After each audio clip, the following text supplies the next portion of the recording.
We live.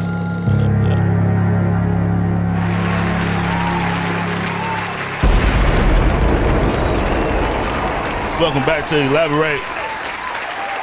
Today we got a special guest. Let me get my stuff right.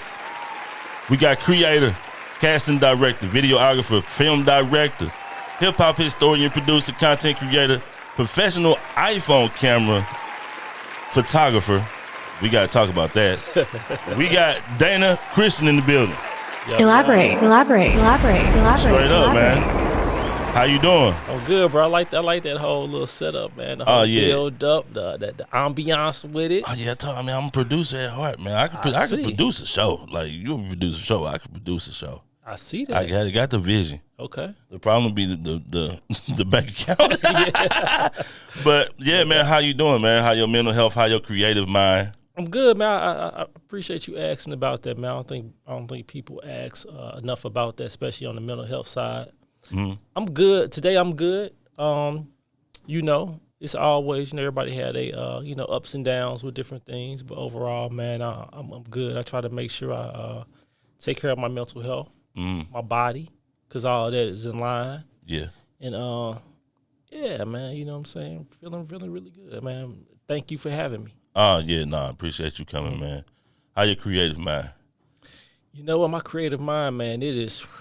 We have a lot of sleepless nights, if y'all don't know. Us content creators, period. Artists, painters, clothing designers, it be a lot of sleepless nights. Bro, like I had that recently. Like I had this idea, like I'm working on a new business venture with a homeboy of mine. And because he was just showing me some different analytics and stuff like that. And then so I'm just sitting there listening. Because I'm one of the type of collaborators, and I've been like this in school, like really working in group settings and giving input. That's not really my thing. I'm more one of the type of people that's like I sit back, retain the information, listen to everything in the room, in the group. And then what I do is I go back into my quiet space. Mm-hmm. And that's when it clicked. So I was sitting there just listening to everything he was doing. And then I went to sleep. Mm-hmm. And then, man, like in the middle of like night, early morning, I got up, man. I was just on it. My mind was all over the place. I'm jotting notes down. I ended up going to the gym to get that energy. You know what I'm saying? So, my creative, man, is always on. Yeah, I call it the creative ghost. Like the Holy Ghost. Uh-huh. Yeah. Yep. Once it hits you, it hits you. Yeah. And it don't take long to like hash everything out in your mind. It's like, okay, this gonna do this gonna do this. It look like this, it look like that. And like, that's the creative brain. Yes, sir. Yep. Straight up. The hard thing is turning it off. Yeah, that part right there, I know sometimes that could be difficult in situations, especially if you have a mate or just in general or whatnot, trying to find that balance. I know I struggled with that for a minute because, like, I really, really love what I do. Mm-hmm. And, man, and it became to a point to where, like, that was my identity. And I have to, like, realize, like, you know what? I have more to offer than just this. Yeah. You know what I'm saying? Don't get me wrong. I'm glad people recognize that, but I have a lot more to offer. I have a lot more to say than just this one element. This is just what you see coming out of that. Right. And whatnot, so. Yeah. Let's talk about one of the latest projects you did. While the people are here, because y'all got short attention spans for some reason. The Blood Brothers. Yes, sir. The Blood Brothers is a thriller comedy drama on Tubi right now. Mm-hmm. Written by Brenda Hampton. Yep. Directed by you. Yes, sir. With Jaquan, Christian Clark, Jason Little, and Zachary Scott. I can't forget Shorty the Prince. Demetrius Roberts, Seven Lee, Alicia. You know what I'm saying, Alicia, whatnot. My father, Alicia, I forgot your last name. I had a blank right now, but Alicia Simone. Okay. Don't kill me. Yeah. Literally. Yeah. Y'all watch the movie, you know what I mean. Yeah, go watch the movie. The movie is very funny. Flat out. Definitely got some funny times. And like it get crazy. Yes. That's all I'm gonna say. Yeah, it get mad crazy. How did this come about? This came about Brenda Hampton, she reached out to me. We had some mutual friends that she was trying to figure out, like, hey, I want to produce a movie in St. Louis. So a little backdrop about her was she was writing. She's an author by nature. Okay. And she branched off and started doing screenplays. And in those screenplays, she was writing and doing a lot of these movies out of Detroit, which is super huge market for Tubi movies. Okay. And I hate using that word, Tubi movies. Right. But people know as these movies help launch the Tubi platform. Right. So she was just seeing how this was helping Detroit and the community, and she was like, I want to bring that to St. Louis. So she was trying to find the right person to help bring it to the fold, producer and director. So my name came up, and we sat down and met. We vibed each other, and she had a couple of scripts. Right. This was like, I think, the second one that I saw that she had that felt like me, something that I would like create and get behind. And man, when we figured out the numbers and we just started putting together the logistics, thinking about cast, it all just kind of fell in place. But man, so that's how it kind of came about in the sense with that or whatnot. The energy was just there, and the crazy part is we got the same birthday. So we like it's like a divine thing. So that's crazy. And so she reached out to you. So she from Detroit? Nah, Brenda is a native of St. Louis. Okay. She's just an acclaimed writer and author. Okay. And that's a whole nother community that but they call it urban literature. Pretty much black authors, basically. And a lot of them, they had a lot of those type of movies and those books that were kind of salacious and stuff like that or whatever. Right. And they just decided to start making movies out of them. So a few of them did, but she was the one, I think, that really was able to formulate these into like screenplays or whatever. So that's how they came about or whatnot. So when I saw it, of course I added my little touch to it and stuff like that. And man, we was off to the races. How does the translation from script to like the visual part come? Because when you see a script, in some capacity, you have to, like, the vision has to kick in to how this looks. How does that work for you? For me, you know what? It was an easy process for me because let me just go back a little bit. Like, I was to bring it full circle for me, I'm a huge hip hop head, right? Right. Like, I used to get like the tapes, the albums, look at them, read the credits, look at the things, and then what kicked in was the music video element. I was hooked in. So when I would start listening to music, I started visualizing what the music video would look like. Okay. And then when I was, then fast forward, I had a music video show. So I'm seeing the music videos come in firsthand, and then started working on music videos behind the scenes and stuff like that. And then I got the music video director's bug. So now I always had this gift of like kind of telling stories or like listening to pieces of stuff and then figuring out like, okay, that'd be dope. I'll film that like that, or I'll formulate this like this. Right. So I take that into the music video world to where like, okay, you send me your song, I could break it down, listen to certain elements and make something stand out in it. Do the same thing with a movie script. So if I'm reading the script, it's just like lyrics. Okay. So I'm listening to the pace, listening to the rhythm, hearing it, kind of seeing the setups, and I'm like, you know what? Okay, let's do it like this. We need to place the camera like this. I want to do a camera move like this. Let me just really we need to really highlight this or whatnot. Right. So that's kind of like my approach with how I approach the music videos, basically. Yeah. Another translation that has to happen in the camera world is, what do I use? What did you use for this movie to shoot it? Well, we used the Ari Alexa LF, I believe. Okay. Pretty much just one of the standard movie cameras. Okay. On the digital side, I know Panavision, they have, it's top of the line and stuff like that. But we use this particular camera for that. But here's the one thing I tell people is, like, it's almost like anything. Like, you can give somebody, I tell producers, you can give Pro Tools like this standard for audio recording, right? Right. You can put that in anybody's hands and they still can mess up a mix. They still can mess up a recording. You give somebody something on an iPad, they can make something sound amazing. Right. So it's not about what you use, it's how you use it and who's using it. Yeah. Because you go down that camera rabbit hole, man, it's crazy. Like, I've seen some people, like, do some amazing stuff with very little. Oh, yeah. Yeah. Oh, yeah.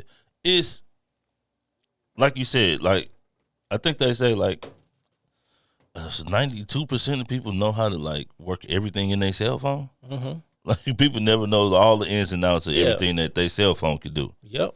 So it's the same thing in the camera world. And with the camera world, it's crazy because stuff is so expensive, man. It can be. It start adding up, especially when it start getting expensive when you really start digging into the craft and stuff like that. But then you realize you get a lot of that stuff, and half of it you don't even use. Yeah. And then the stuff that you use as your go to, that start becoming your signature. Yeah. Right. But I tell people, like, just learn the basics, learn the aesthetics of it, take it serious, understand it. Just don't see like, okay, well, they did this movie on Tubi or they did this movie like this, then I can do it. Yeah. That's cool to give you inspiration, but take it serious because you have so many people that really, really dedicate their time and effort to this and understanding, and just to say, just respect the craft. Yeah. You know? Flat out. The Blood Brothers is on Tubi right now. Make sure y'all go watch it. Yep. Directed by Danny Christian. Now, let's go to the beginning. All right. You grew up North St. Louis. Yes, sir. How was that?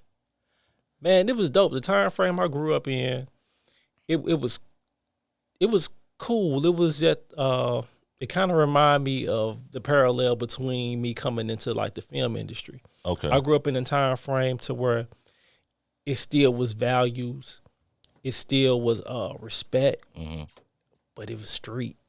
Yeah. You know what I'm saying? Yeah. So I came up in that time frame. I never forget, man, like the pivotal moment was like, unfortunately, that's when like crack and gangs really hit St. Louis hard the time I grew up. And I never forget that.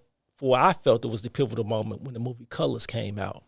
I saw that I saw that new Halls Ferry movie theater, Halls Ferry 14. Okay. You know what I'm saying? So I saw Colors at, man, and then after they left the movie theaters, I swear like 2 weeks to a month later, Crips and Blood Crazy in St. Louis. Yeah. And then but at the same time, and we was talking about this a little earlier, man, it still was respects in the street. Yeah. You know, it still was a certain code, so certain things wasn't violating, like elderly people, kids, and women. You know what I'm saying? It was off limits or whatever. So that's how I kind of was growing up with me. You know what I'm saying? I was fortunate enough to grow up in a 2-parent household. Okay.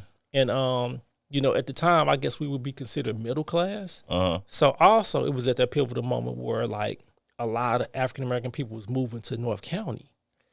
But my parents decided to stay within the city for one reason, because they understood the history of the city. And they also understood that, like, people, certain demographics of people need to see certain people in their community to give them hope and make them feel like, you know what, if they can stay here, I can stay here. Yeah.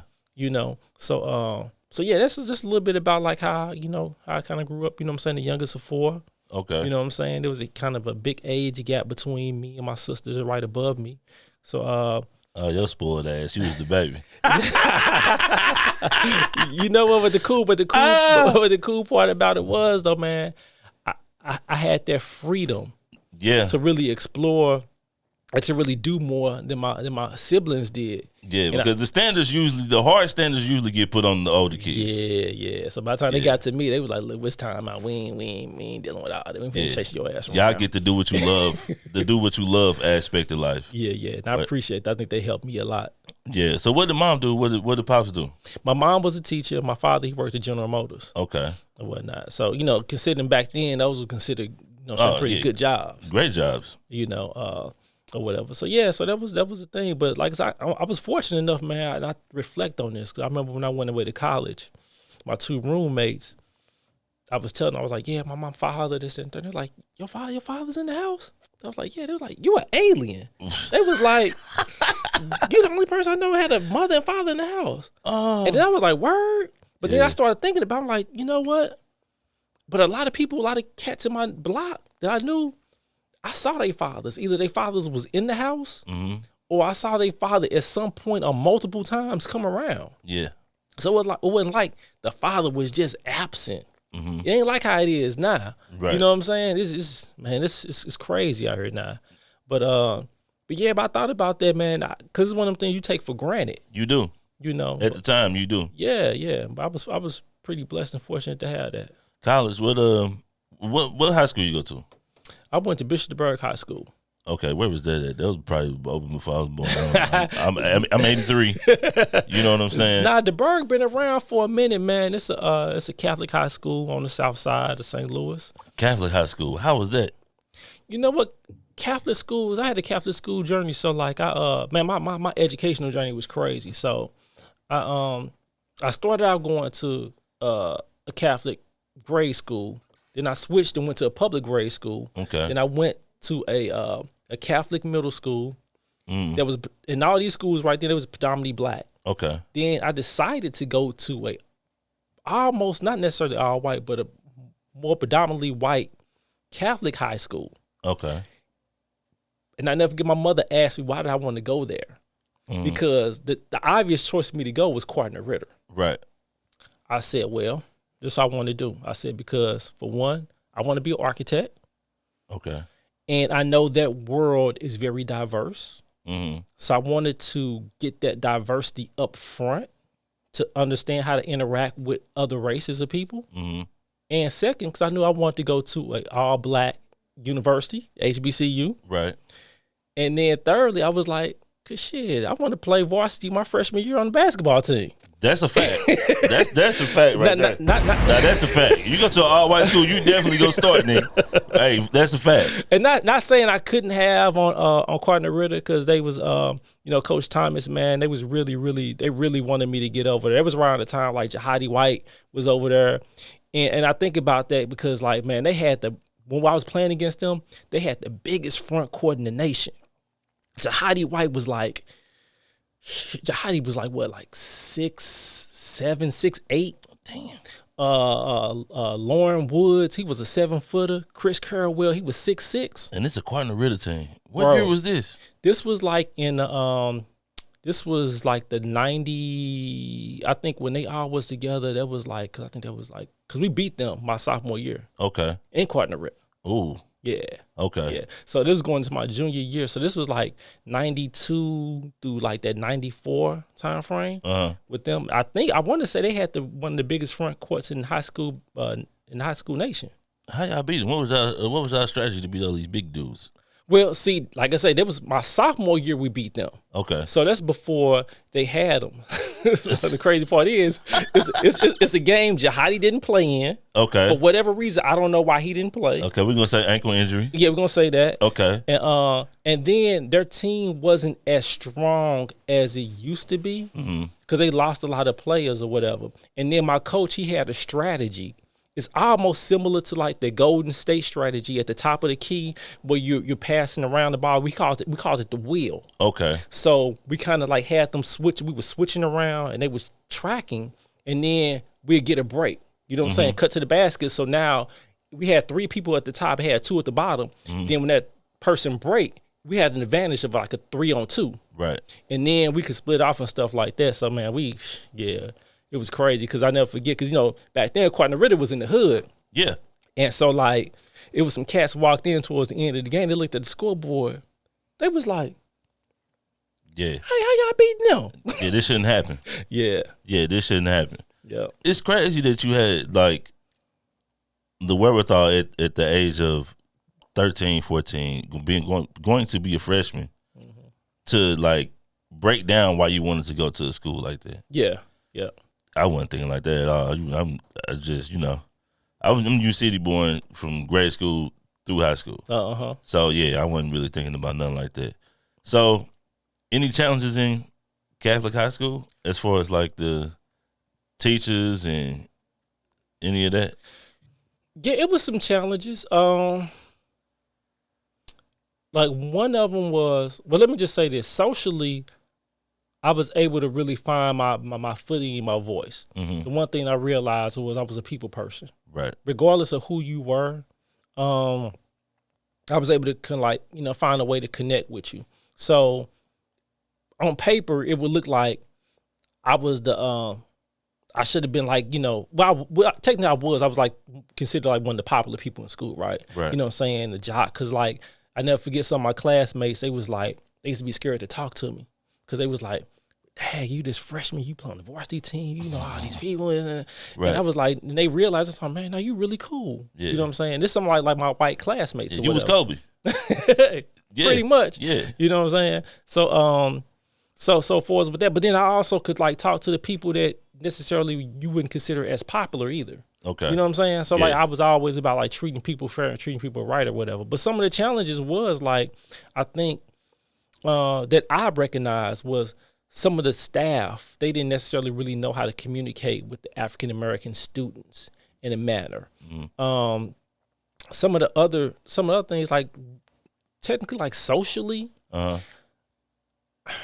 I had my friends there, like some of my black counterparts I was cool with, but overall, like my high school, I felt like I treated it more like a business. Treated it like, okay, this is what I'm trying to get to. I didn't treat it like a full social experience. Yeah, that's that wherewithal kicking in. Yeah, so I felt like, because I didn't go to like any of the parties and stuff I was invited to and things like that. Okay. Because I just wasn't getting down like that. Yeah, you was here for a reason. Yeah, you know what I'm saying? That's why you wanted to go. You had your reasons that you wanted to go, and you acted on them reasons in a very focused way. Yep. And then just gonna keep it 1,000 with you. I mean, we had a few chicks there, you know what I'm saying? Black chicks. And that was cool. We had a couple of cool ones, but he said that was cool. But like I said, but it was only a handful. Right. Yeah. So you know what I'm saying? So like the pickings on that side, they were slim. Yeah, they're pretty slim or whatnot. You know what I'm saying? So that allowed me to focus or whatever. So but academically, I necessarily didn't see like a real challenge with it. Like I said, the only thing I really saw was like the relatability of how, and which is still going on in schools today. For sure. Really how to understand a culture of people. Mm-hmm. So I saw that happen. Like I said, and plus it wasn't that many of us. Right. So that was kind of like, little challenges that or whatnot. But at the end of the day, when I graduated, man, I was senior class president. Okay. You know what I'm saying? And then, I got this, it was a thing called the Murray Cup. Mm-hmm. And it was for like the top athlete, student athlete in the school at the time. So when I graduated, I was honored that. So I was like, you know what, I left some type of mark. So yeah, did you senior president? Did you bring pizza day? did you vote pizza day in? Nah. You know what? It was crazy. So like, let me tell you how I became senior class president. The end of my junior year in history class, last period in class. Me and my homeboys, we in the back of the classroom just chopping it up, kicking it or whatever. It's like towards the end of the school year. On the announcements, they were like, anybody want to run for student council, for class presidents? You all, you know what I'm saying? Put your bids in. My homeboy was like, Dana, you popular? You popular, man. Everybody like you. You should go ahead and run. I was like, man, whatever. It was like, then my other homeboy was like, nah, for real, you should, man. I think you should. Right. I think they playing with me. And then one of my other classmates who was on the other side was like, Dana, that may be a good idea. I'll vote for you. And then it got to my history teacher. Okay. His name is Mr. Brutine. He was like, Mr. Christian, you know what? That may be a good thing for you, sir. I can see you doing that. You're a very upstanding young man. And I was like, I forget. I put my name in. I never forget. When it was time to do our speeches, I ain't write down nothing. I went up there and freestyle my speech. Off the cuff. And man, it won. Wow. Yeah. That's dope.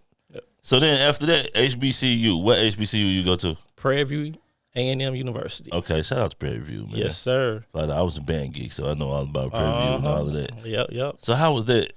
Man, Prairie View was dope. It was different because one of my requirements was I wanted to go to HBCU. I wanted to go to a school in the state that I'd never been to. Okay. And I wanted to go somewhere that was a Division I school. Okay. Because I still had aspirations to play ball. Mm-hmm. And I also they had to have an architecture program. Prairie View was Division I? PV was Division I. Wow. But I didn't know that. But the crazy part was, like, people don't remember, but like Prairie View, they had the record for the losingest like streak in like college or sports history for football. Wow. ESPN used to show up at the games to see if we was going to win a game. But the reason why they were so bad, they didn't give out scholarships. Oh. See, I didn't know that. Okay. So it was, even though it was a D1 school, they wasn't giving out scholarships. So if you was pretty much just playing because you wanted to play. Right. And yeah, that wasn't it. That wasn't it. So you went to Prairie View and that wasn't it. Yeah, that wasn't it. But nah, the overall life, man, like I could say, like, as far as I know, like I've seen like a lot of like historically black universities, their campuses, they had one of the best campuses, bro. Even to this day, right now, they have remodeled it and redone it and stuff like that. But bro, back then they had one of the dopest campuses. Space, the size, the community there was dope, man. The people there was mad cool. Yeah. Like it was, I found my tribe there. You know what I'm saying? Yeah. Man, I loved. I would have wanted to finish up there. But I changed my major, and at the time, their communication department wasn't as developed as Webster's. Okay. So that's me have to make another business decision for my future, whatnot. But man, I went there for 2.5 years, man. What was on the radio at Prairie View? Take me back. What was you listening to when you was at Prairie View? So it's crazy because me and my crew, we was different. Okay. So like, I was hip hop head. Yeah. So like, I brought the Black Moon, I brought the Wu-Tang, I brought the Red Man. My roommates, they brought the UGK, they brought the A-Ball, the MJG. Yeah. They brought there. But also, at the time, Screw was big because it's like, Prairie View is like 45 minutes outside of Houston. Oh, yeah. So DJ Screw was still alive. Yeah. So people was bringing Screw tapes in. Oh, so you got to hear Screw in real time. Bro. Yeah. It messed me up because I'd never forget. I'm on campus, I'm walking, and talking to this girl or whatever. She was like, "You like Screw?" I looked up my shoulder, I'm like, "What you mean?" Like, I'm thinking like you she like tried to Screw. Yeah. And she meant like the music, and I'm like, "What is that?" So she was trying to explain it, but then when I heard it, I was like, I don't know about this. Yeah, it's definitely different. And then, so the lean culture, that was introduced as well. Okay. So it was a whole thing with it to the reason why the music sounded like it did. But then some stuff I heard I wasn't rocking with. Some stuff I heard I'm like, okay, that's kind of dope. Yeah. You know? So, man, but like I said, me and my crew, man, we brought like the hip hop vibe down there, and then I was introduced to the Southern vibe because I was kind of like, don't get me wrong, like I listened to Ghetto Boys and stuff like that, right? But like 8-Ball and UGK, I wasn't a fan of. Straight up, back then I wasn't, yeah, because I was more like East Coast, yeah, lyrical cat, yeah. Just anything lyrics, like Ice Cube and them, like yeah. Anything lyrical and anything I felt that was creative and musical. But then I've grown to appreciate them after that. Right. Or whatnot, to where I say, man, like, because I never forget, like, Outkast, when they had their first album out, they performed at our school. UGK performed at our homecoming. Straight up. Yeah, I think they got banned. Pimp came in there tripping, huh? Man, you hear me? You know what I'm saying? It's straight up. Yeah, man. But man, that times was dope, man. It was something out there, man. I ain't gonna even front, man. Like I say, and even the band culture, man. Like the band was serious. Yeah. Like the Kappas. Yeah. They had the campus on lock. But if you was in the band, yeah, bro, they trained, man. They was out there training like it was a sports team. Oh yeah, you do 2 days in band in college, bro. Flat out. It was a serious thing. It was different. It was different. Okay, so you said communications. Was that your major? Originally, it was architecture. Okay, architecture was my because I was a creative person. Like I used to love to draw. I was inspired by the father on the Brady Bunch because he was an architect. Communications that came into fold after my journey of exploring architecture because that's what I wanted to be. Like I said, because I was inspired by the father on the Brady Bunch. He was an architect. Yeah, and I used to draw, and I used to like create these scenarios like homes and stuff like that. And I used to love lifestyles of the rich and famous. Okay, like so I was infatuated with like homes and lifestyles or whatever. But when I did it, it wasn't as creative for me. Okay. I love some of the philosophy behind it, Mm-hmm. and I still appreciate it to this day. But I said, you know what? After 1 year of the major, I said, let me just chill for a minute. Let me just go ahead and finish my prerequisites or whatnot. And then going into my junior year, I was like, what happened was also what was a pathway to it was we had a radio station down there. Okay. So I ended up getting my radio license. This one time you can get your like radio DJ license. You don't need that stuff now though. I ended up getting that, and then because I was big into music, right? And I was like, let me go and get that. So there was an entryway, and I was like, let me take some of these other classes or whatnot. And then our TV station wasn't active, so these two guys they activated the TV station, and they was getting like some little music videos in. But they both wanted to be on camera, so they needed a cameraman. Right. So I was like, I'll be the cameraman. Okay. So that kind of clicked for me. You fell into it. Yeah, and then taking the classes, it was like almost like I had a cheat code. Like the stuff was just coming easy, and I was like, you know what? Let me tie this all in together. My love for music, my this whole introduction of like me touching this camera now, because I always loved movies, and that was something that I grew up on was movies and stuff like that in my household. And I was like, let me just do communications, right? You know what I'm saying? And then I came back home, man, and just tied it all in. And then you got a job at the television station. Not a job, volunteer. I had to volunteer. You volunteered? Yeah, well, it was. That was a thing back in the day. To get on the radio and all of that, you had to come in, basically intern. Yeah. Yeah. So how was that? How you come across that opportunity and that situation? So what it was, like I said, I was a music video fan. So like prior to me going away to school, I used to watch music videos like crazy religiously. And then one of them, we had like at the time we had public access television. And there was a show called Rough Cuts, and they had another show called Fat Clips. Okay. And I used to stumble upon them along with like the music video box. Yeah. So I just watched the music videos or whatever, and then I happened to know the music video box. You talking about the box that used to come on TV? The box where you had to pay like $1.99. Yeah, you had to pay that $1. You had that $1.99, but if you put that foil paper on the antenna the right way, you could get it. Yep, you can get it. I've been telling my kids about them songs back in the day that used to be so disrespectful. Like, your mama on crack rock? Yes, and then, but bro, like Luke? Yeah. Luke popped that coochie? Yeah. And I want to rock, bro. But the box was disrespectful, boy. It was lit. Man, that was a rites of passage. Yeah, straight up. You had the box, you was lit. Yeah, man. So what ended up happening was the producer of the TV show Fat Clips, I happened to like know him through passing and stuff like that with some people that I used to, you know what I'm saying, like you used to hang out with. So I called him up one day when I was at school. I was like, yo, like, man, I changed my major to communications, and I started like messing around with the camera and stuff. I'm like, I just want to know, like, do you need any help? And he was like, man, I'm glad you called me. He's like, yeah, actually I do, because it was just him producing the show. Came in, he threw me right in, man, and you know what I'm saying? Like, they had the big cameras, this editing suite, and then I was getting like seeing all the music videos come in of stuff that was being played on BET and MTV, and then even stuff of music videos of artists that I've never heard of, or artists that I knew, stuff that they weren't playing. And I was like, dog, this is lit.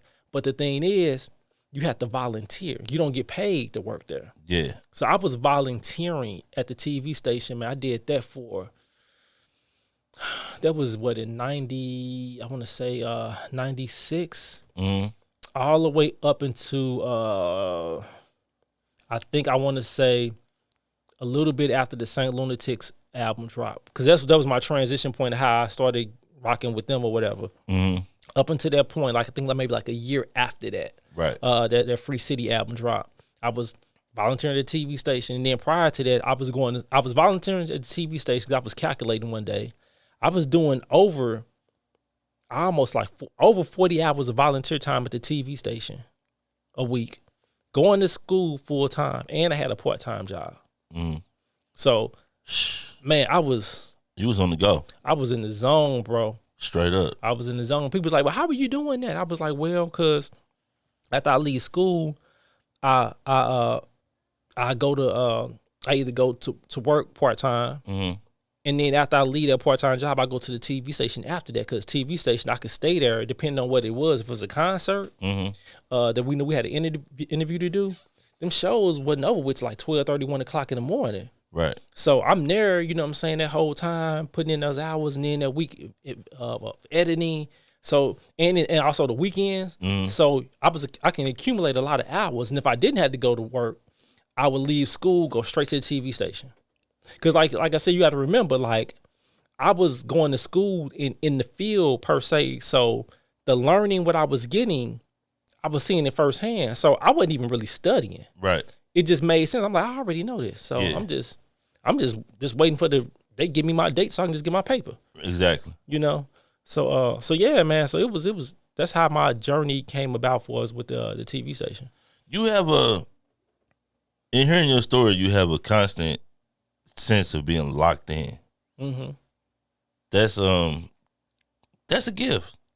It's hard for a lot of people to lock in like that. Yeah. And every aspect of your life, I'm just hearing lock in. Like to go to work, go to school, and be working for free at a TV station, and like leave school, go straight to the TV station if you ain't got to work. Yeah. That's a certain amount of locked in. Yeah. Most people would go to school and shit, try to get up with a little woman, you know what I'm saying? Yeah. Something soft. Yeah, no doubt. But you locked in. Yeah. But don't get me wrong, like I say, the thing is like that fix was there. Right. Because I'm around people, you know what I'm saying? You're around beautiful women, you know what I'm saying? So like, even though like that wasn't like my main purpose, I still was able to see the interaction and stuff like that or whatever. And I did have a, you know what I'm saying, a girlfriend at the time. Yeah. You know, but then like I say, I think this is one of them things like trying to find that balance we mentioned maybe earlier. Yeah. It's like that kind of fizzled out because I was putting my career and my future ahead of that and kind of putting something on the back burner. Right. Or whatnot. But yeah, man, like I said, I don't know, I kind of always been like that. And that's when I kind of really had my mind set on something and I really see it, even though other people can't. Pedal to the floor. Man. No letting up. Man. All gas, no brakes, they say. Straight up. So then that transitioned into the music video aspect. Now you've worked with artists such as Saint Lunatics, Jaquan, Yo Gotti, Johnny Gill, Trey Songz, Bun B, Genuine, and more. How did that come about? How did the music video aspect come about after working at the TV station? Well, it was simultaneously. Okay. Because I met my whole goal with the music video station with the music video show was, I was getting access to all these national artists that was coming in town, right? Right. And at the time, our local music scene was just kind of getting started. Right. We had VIP Records. It was like Good as Gold. You know what I'm saying? Saint Lunatics, The Gatekeepers, Bulletproof. You know what I'm saying? Chingy and them had a group Without Warning. All these little groups was popping up. And I'm like, okay, well, the radio stations ain't really rocking with them. I'm like, let me reach out and rock with them. Right. You know, Just Black, you know what I'm saying? Yeah. All them whatever. So I was like, yo, like, let me get y'all on the show when y'all performing. Because someone was actually opening up for some of these shows. I was like, if I'm interviewing Fat Joe and Big Pun, why can't I interview y'all? Exactly. And have y'all, you know what I'm saying? Right. And then a couple of them actually had music videos. Okay. And then so I was like, when y'all get y'all music video, give it to me. Let me, I'll play it. But in the meantime, Ali from the St. Lunatics, he called my show one day to he wanted to win this contest. Okay. And then he didn't win, but we still end up talking or whatever about different things. He said he went to Carterita. And I was like, oh yeah, I remember y'all on the state team. And I was like, what are you doing now? He's like, I'm a barber, I'm a rapper. I was like, you a rapper? I'm like, what you rap with? He's like, St. Lunatics. I'm like, y'all give me what you got. Yeah, bro. Yeah. Boom, boom, boom. So they invited me out to the music video shoot. That's how I met all of them. Okay. So fast forward, what ended up happening was I ended up doing behind the scenes for them for the Free City album. Okay. I met the music video director, Mark Classfeld. He was at the time, he was like revolutionized this whole style of like of capturing artists in the hood or just capturing people in the hood, but like a portrait, like you taking a picture, but it'd be like they just be still picture, but it's video of them, but they be like these really peculiar faces and imagery or whatever. Okay. And the video that he was really known for, that breakthrough video, was the Juvenile High music video. Okay. So when we was, cause he was directing the Batter Up and Ride With Me music video. Okay. So while I'm out there filming, in between takes, I'm just talking to him. Right. Talking to him about his style, talking about how the music video show. I was just breaking down his whole aesthetic. And he was really impressed. So he took down my number, gave it to one of his producers. So when it was time to do the Midwest Swing music video, I get a call. And they was like, yeah, this is such and such from Mark Classfield production. And he said you was a really great resource that we can probably use as a casting director, because you really know his style. You seem to know a lot of people, and you're really familiar with the group. They was like, we want to know if you'd be a casting director for us. And I was like, he know I ain't never did this before, right? But they was like, no. They was like, look, only thing you need to do is, we'll pay the money to run the ad for the people to come for the casting. Only thing you need to do is just help facilitate the people. Just find the people for us that we're looking for. We're going to give you a list of the people and just find those people for us. Bro, it was a huge cast. It just wasn't video girls. Right. They needed kids. They needed older people. They needed everything. They needed unique individuals. I mean, it was a huge casting. Bro, it was to the point when we did that casting, like we did it on the landing, and it ended up, they ended up having to like shut it down. It was so many people came. Right. So, but what ended up happening was that was a gateway of me seeing like how music videos are ran up close and in person. Yeah. So now going back to my storytelling stuff, I'm like, okay, let me see how I can maybe do a music video for y'all. So I'm kind of trying to dance my way in or whatever. Right. And then I end up getting a shot. Actually, my very first shot was with Murphy Lee. Okay. But I ended up having to co-direct that music video with Benny Boone. Okay. And I'm just gonna keep it 1,000 with you. I didn't like that experience. You didn't? What didn't you like about that experience? First of all, I didn't like how I felt. But for one, I didn't feel like I was put in a position to really win and succeed with it. The way it was kind of just set up. Right. And I didn't like the fact that I didn't have creative input towards the end, like who edited and stuff like that. So you didn't feel all the way valued. Yeah, no. Yeah. No. And then I didn't even know I was getting credit for the music video till after we shot the first 3 scenes. They was like, so what name do you want on the music video? I'm like, what? Mm-hmm. So I was like, okay, that's different. But actually it was me and Keywan. We actually, it was quote unquote, technically we was the ones that directed the video together. Okay. So then I had another opportunity. I started working with Chingy. Okay. And then I started like doing like these little music videos on the bus and stuff like that. Cause at the time I was working with Just Black and he had this DVD out. Mm. And I'm looking like, okay, you know what? I can't mess this opportunity up to come again. I need to be prepared. So I started saying, you know what, bro? Like, let me do these like independent music videos for your mixtape. Okay. And they was real hood. Yeah. I mean, like super hood. Before its time. That I didn't realize that was a thing. Like what y'all see now, yeah, is what we was doing back then. Yeah, the Just Black videos, they definitely used to be hood. Yeah. But Just Black was hard. Yeah. He was hard. That's my guy, man. Free Black, man. You know what I'm saying? He's still locked up? Yeah, man. Yeah, he's supposed to be getting home soon. I talked to his people, man. I kicked it with his son earlier this year. Yeah, because he was out of here. If he didn't get locked up, he was out of here. Yeah, and he was one of the ones I really respect. He's one of the ones that really believed in me, bro. Like straight in the beginning, like, you know, because he was seeing what was going on because he was all about independence anyway. And then he was like, you know what? Let's create this budget.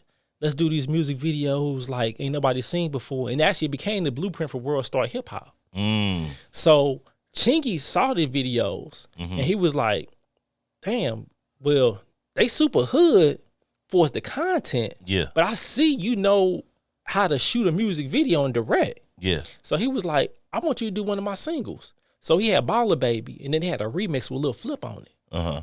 So I was like, gave him the treatment. They gave it to the label And I just so happened to know the video commissioner because I used to deal with her through my music video show. Okay, video commissioner. What does a video commissioner do? It's my first time ever hearing this phrase. Okay, basically what a video commissioner is, they the person that's the liaisons between the record label and the video production department. Okay. And also in the video production team. Okay. So what they do is they making sure you're adhering by all the standards and all the things, not only that the record label needs and wants, but also for broadcasting. Okay. Because, like, you know, you couldn't have certain sponsorship. You can't show certain logos. Right. You couldn't film women a certain type of way. Right. You know, you can't film women without heads, basically. So, like, if you just show a woman from, like, the top of the chest down, you can't do that. You know what I'm saying? You got to make sure everything was done in good taste, basically. Right. Video inspector, basically. Basically, yeah. Like a health inspector. Yeah. Okay. So basically, I knew her. Okay. Or whatever. Shout out to Don, man. Okay. You know what I'm saying? Don Coelho. She was really, really dope. She was like, yeah, Dana, we gonna make this happen.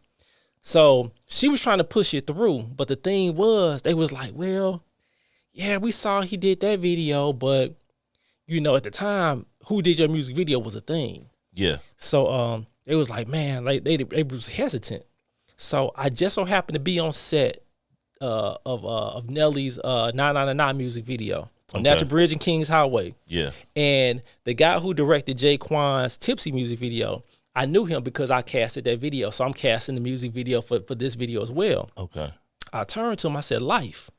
I was like, look, I got this opportunity, man, to direct this music video. So they feel they need a director who has a name that's already done stuff in order for it to go through. I was like, look, I already got the treatment. Mm-hmm.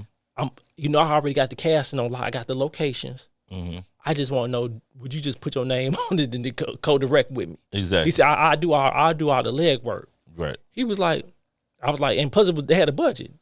He was like, yeah. And I worked it out to where it's like, I don't think he had to leave. So it was a win-win because he already was in town filming. Exactly. So we can film like the following week. Okay. So that means you ain't got to leave. And you finna get another check. Yeah. It made sense. So end up co-directing that music video, man, and then it ended up retiring on 106 and Park. When I ended up going to #1 on 106 and Park, and it ended up retiring on 106 and Park. And what video is this? It was the Chingy Baller Baby remix video. Wow. Yep. That's dope. So you directed that. Yep. It was your first director's debut? That I felt. Like I said, felt? the Murphy Lee Hold Up officially was my first one. Right. But the one that I really felt like, okay, the show, like, okay, I kind of can do something. Yeah. Was this one. Even though it was a co-directing still. Yeah. That was it. But then after that, I was like, you know what? I can't keep doing these co-directings, y'all. Like, I got to show y'all who I am. Right. So then I just started like breaking away and just doing my thing. Straight up. Yeah. How was that directing the Chingy video? Like, is it hard to direct the music video? Like dealing with the people and the staff and how many? First, okay, let's go deep. Okay.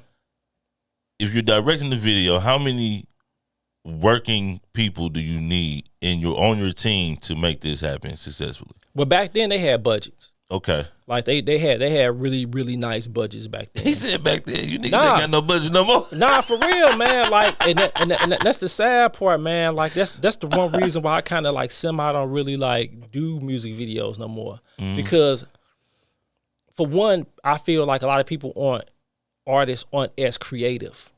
True. And then two, they don't want to really invest in it. And I get it. You're not making no money off of it no more like you used to. Yeah, nowadays it's easier for me to just find a little dude with a camera that really want to do this. I had him shoot the video because he going to do it for free because he feel like I got a little clout. Yeah. And, it's like bartering, but the cameraman really don't get nothing for his work. Exactly. But on the flip side, I would tell some of the young cats that I'm like, you know what? What you do if they're gonna say like, hey, look, if you gonna do the music video for free, bro, like do something creative with it. Just don't give them we're gonna be in this room with a whole bunch of cats behind me and a couple of girls. Mm-hmm. Nah, bro, take that to the next level because they getting something out of it. They getting the music video out of it and help promote that song, and that song could blow up. But as you as a artist, what are you getting out of it? Because you turn off the sound, it look like any other music videos. Yeah. So add some creativity to it. So now you can take that and get some other things so people can be like, oh, you different. Right. You know, so but to answer your question, since we had a budget, basically, man, like it was a full blown staff, man. Like we had like a for real camera department where we had a DP, which is the camera operator. Okay. We had an assistant, and they had like 2 other people in the camera department. Then we had a full lighting crew, man, of like maybe like 3 to 4 guys. Huge lighting truck. You know what I'm saying? Like I was we had a assistant director. You know what I'm saying? Along with us as the directors, we had like it was like 2 producers there, full blown like glam squad, like hair, makeup, wardrobe, video girls, and people was getting paid nice, bro. That sounds like a lot to me. It was a lot, like I say. It sounds like a lot to manage. And then not only that, man, it's like I tell people, directing ain't all about the creativity, and in any form of directing, Right. It's about if you can manage. If you can manage people, manage logistics, and you have to be a problem solver. Facilitating and delegating. Yeah, man, because it's like, and then you have to be able to execute. Yeah. Because a lot of times it's not in execute and delivering. It's because how you start an ideal, it may not always pan out because of certain things may happen, rain or time schedules or location may fall through, somebody may get sick. Yeah. So you have to be able to have that flexibility, but you still have to be able to deliver. Yeah. You know. Okay. Look, we going back, y'all. I know we got off topic. All right. So Chingy got retired off the 106 and Park. Yeah, yep. What was next after that? So after that was I started doing like some more independent music videos or whatever, because at this point, like one of the other things I was able to see was I had this gift, man, to what they call forecasting. Okay. I can see where the industry or certain things are going before it gets there. Yeah, I got that too sometimes. So in my mind, I was going to artists, I was like, bro, like back when they had the budgets, I was like, look, they paying y'all, they giving y'all 150. They giving y'all anywhere between 100 to 200, maybe 250,000 to do a music video. I said, what you do is, let's take 50 of that, do your own music video how you want to do it, and then, but do the music video that they feel is the next single. Right. I said, and then what you do is you sell it back to them. I said, or what you do is take $100,000 your own money, use 50 of that to 50 each to do the music video. Do one that they want to, you know, want to be as a single, and then do one that you want to do. Sell it back to them for 250,000. Damn. I was like, because like I say, I was seeing the budgets. Right. I know what they spending on the money. Right. You know what I'm saying? Or that they spend on these videos. Right. I said, sell them joints back to them. And you know, it don't really necessarily cost that much to get the product that they want to see. Nah, exactly. Right. You know, I say, cause I'm saying like a lot of this is they fluffing the budgets. Right. You know, so nobody really bid on it. But then it started coming to the fact of like, okay, the music videos, the labels wouldn't want to spend as much on the music videos no more. And yeah, I remember that being the big thing. yeah, and then it's like, you know, it was who was gonna pay for what. And I never forget, man, my homeboy Potsy, man. I see he back into the fold. Yeah. He had a song bubbling here, man, called That Girl. Yeah. So I did his music video for that. It was crazy because that was a dope music video, man. I think y'all can still find it out there on YouTube. And but what ended up happening was he was caught in the mix of a buyout.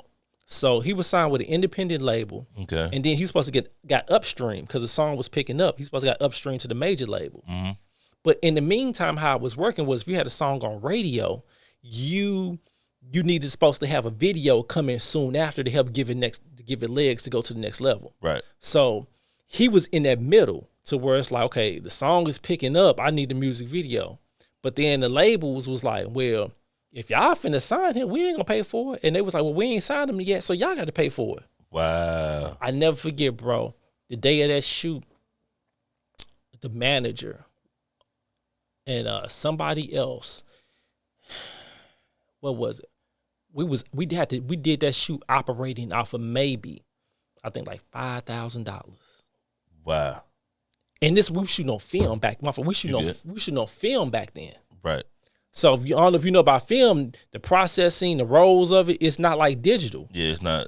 Ain't no SD card. You paying by foot, and then like you have to treat it a certain type of way, and then the equipment was, man, it was a whole thing, but it was just enough to get to pay for like, okay, our main talent, and I worked out some with my camera guy, if I'm not mistaken, and then like our main people that we need to take care of that day, and then everything else we got, you know what I'm saying, in the mix of while we was in editing, the post process. But that was a wild one, man. So I ended up doing that to say like, look, I could do a whole music video by myself at quality. But it never shot to the light of day because something happened to where he didn't get upstreamed and he didn't get signed to the next level, which was crazy because he should have been that next guy, right? Or whatever.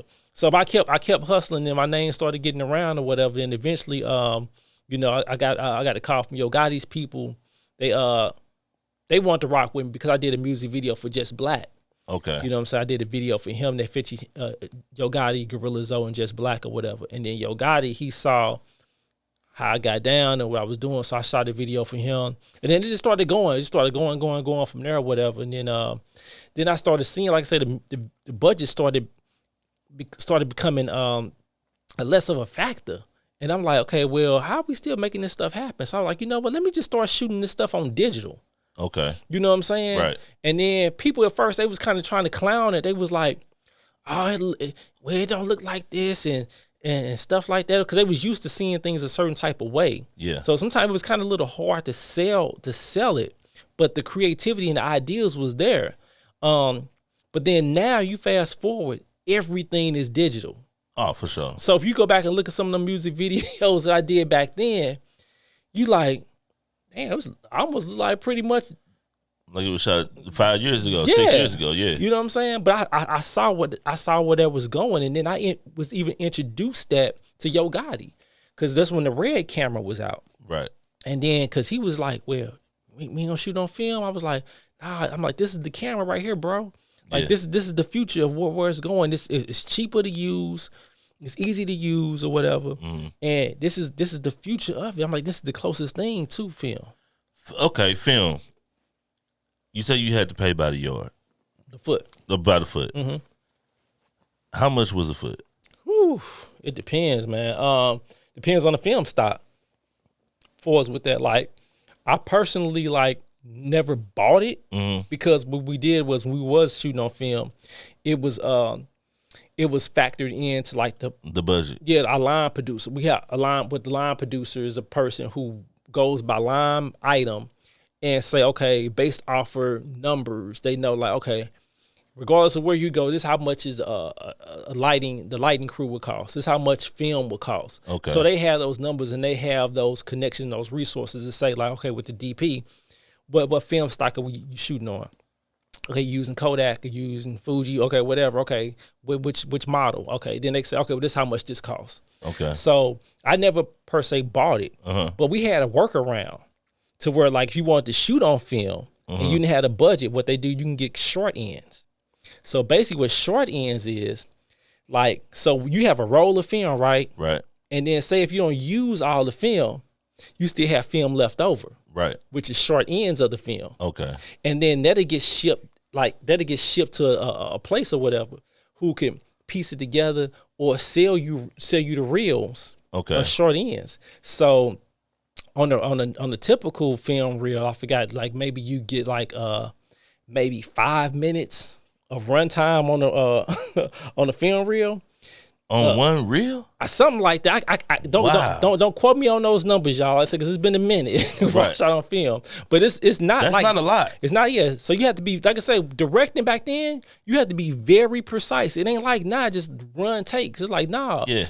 Like, so my mind, even directing, like, it's different. Because I still operate like that. Right. Get what we got. I know we got it. I ain't gonna overshoot if I don't have to.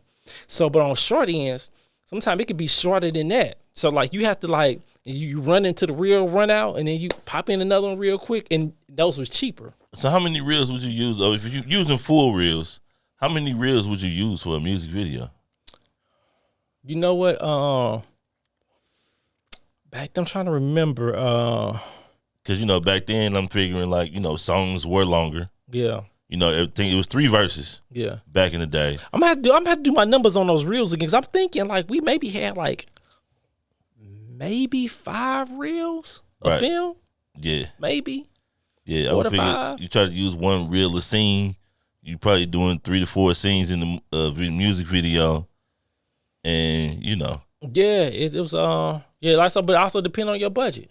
You know what I'm saying? But I think the short ends was maybe like close to like 5 to 3 minutes, but like a main reel maybe I think was a little bit longer. Like I said, I got to do my math on it again because you know they discontinued film, but then they brought it back several years ago. Okay. So now you can shoot on film again.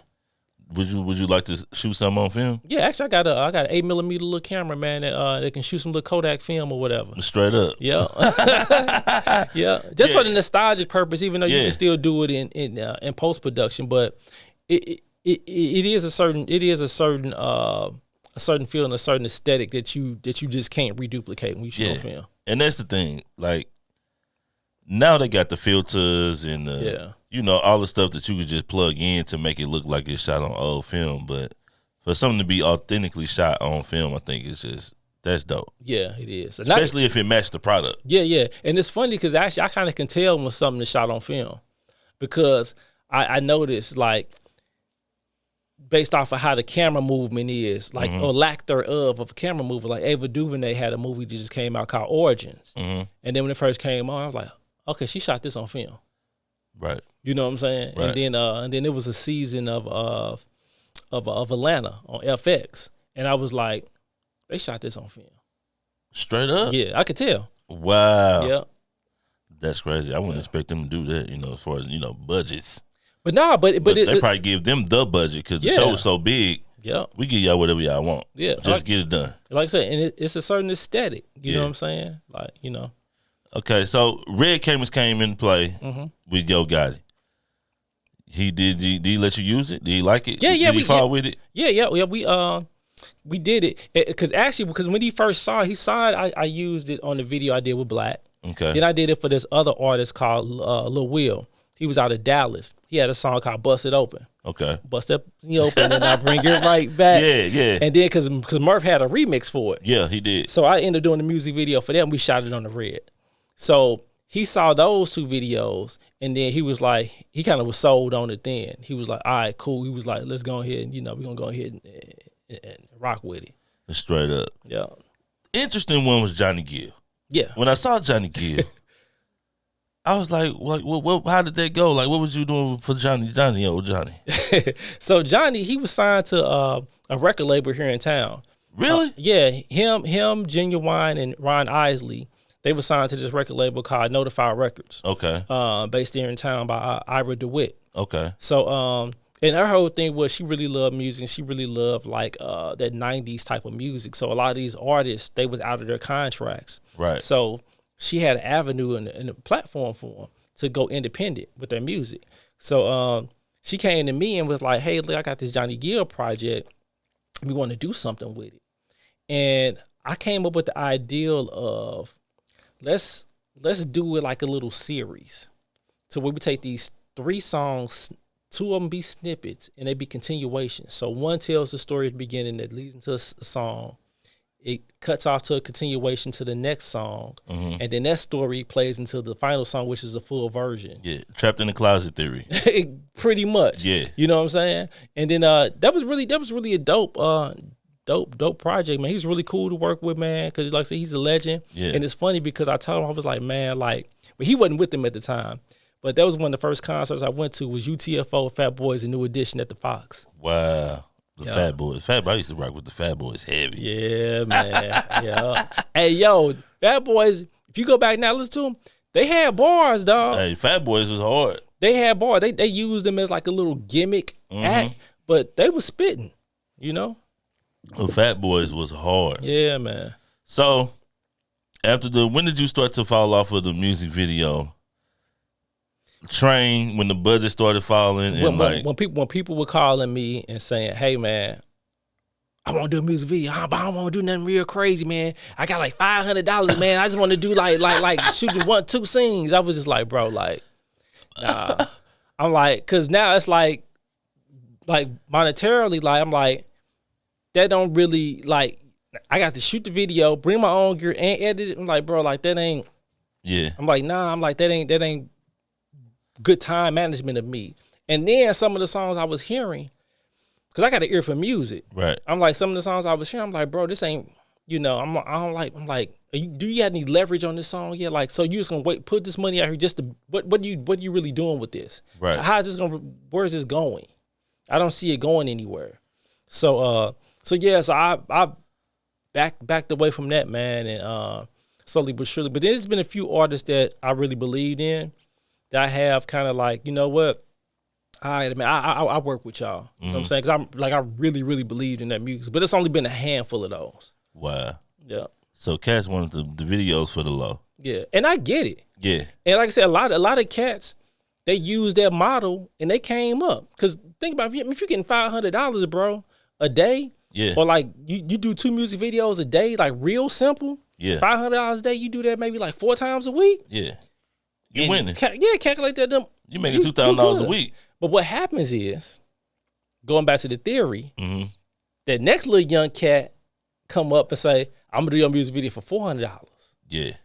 And now that artist, they going over there now, they ain't rocking with you no more. Yeah. And so now that leaves you in a crazy position to where you didn't level up your visuals Exactly. to get you to the next level. So if they leave, you're like, okay, you know what?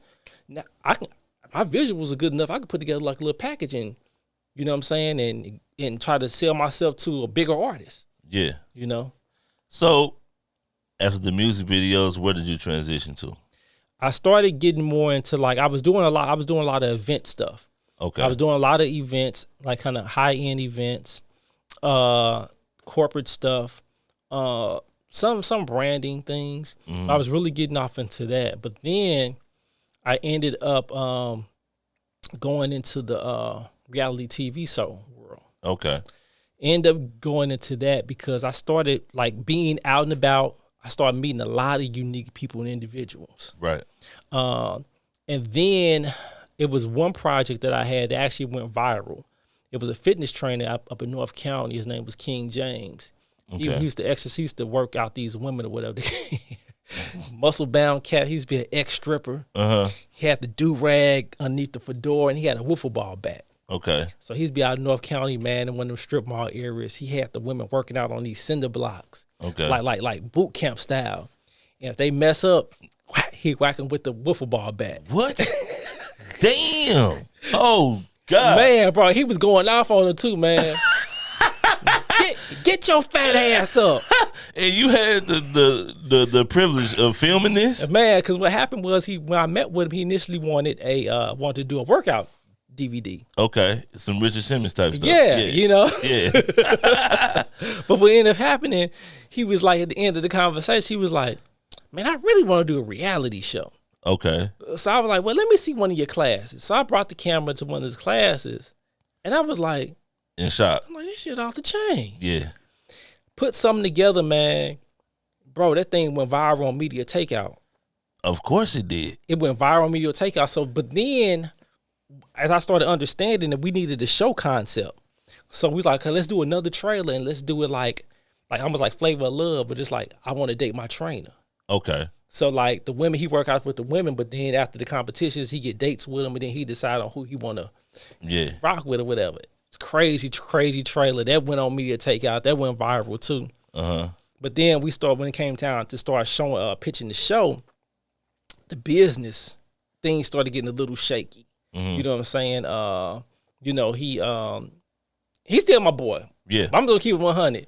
You know, we supposed to been going on doing this thing together because I did it for free. Right. You know what I'm saying? But we didn't have any paperwork and stuff like that. But he was just like, he would say things like, well, you know, ain't nobody doing nothing unless I say it do. You know what I'm saying? It's like the dictatorship. Yeah. I kind of was feeling that, and then he made a move where he signed this deal with this company. After the fact, he didn't let me know.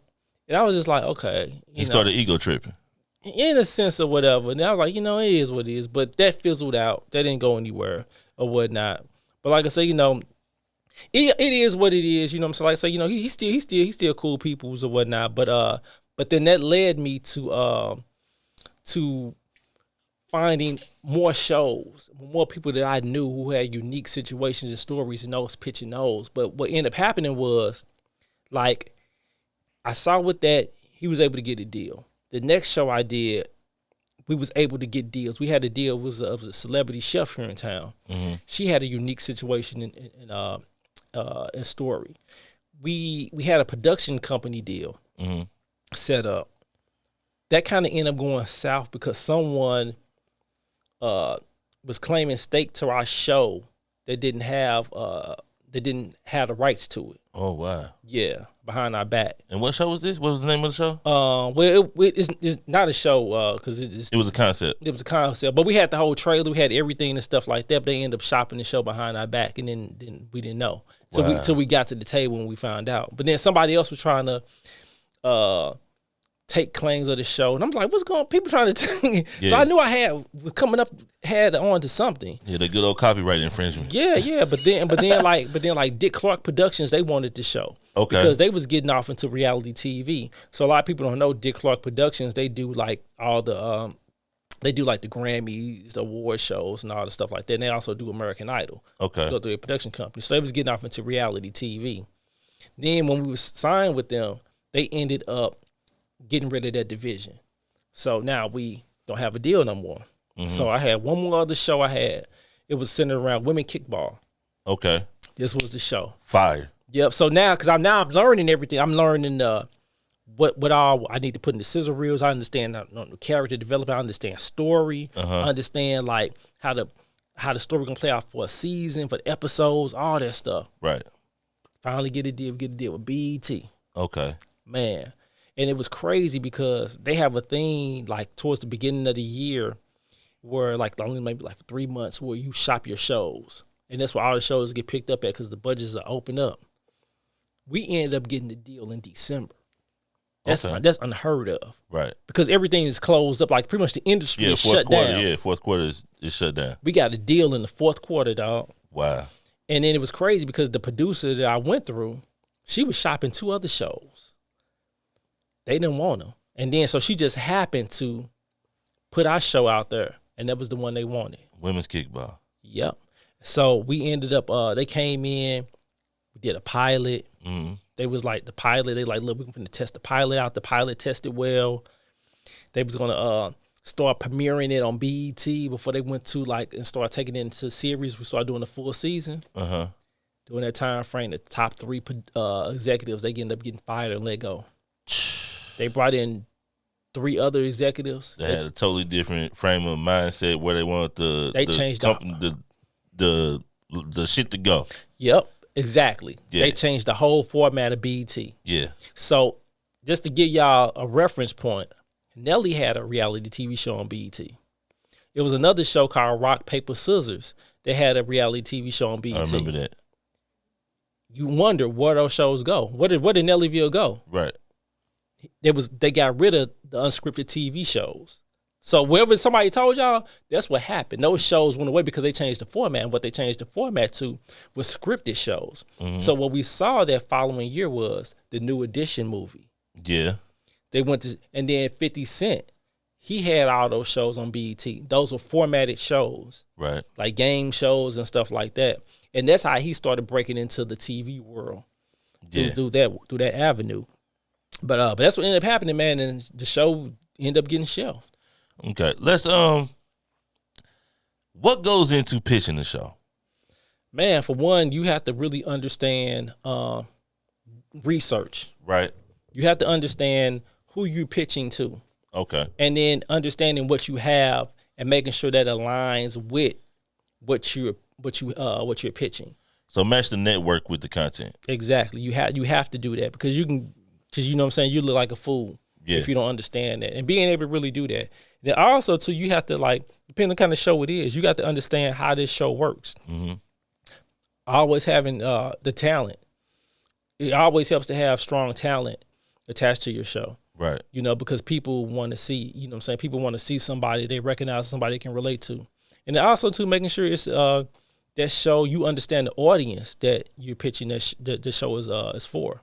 Should you have your talent under contract before you pitch a show? Yes. Because like these labels in these television stations, they will holler at your peoples on the low and take your whole idea. Yes. And all of that. Because you got to realize it's almost like saying, if you're a production company, right? Yeah. And you got an artist, you should have your artist signed to your production company, because you take them to the record label.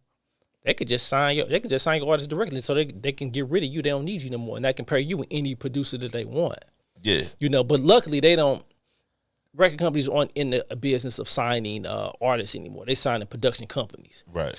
So but for the most part, yeah, they can. What happens is here's the thing: you have to align yourself with a production company that has a relationship with networks, because just the average person can't just go to a network and just say, hey, I got an ideal, I got a show. It don't work like that. Right.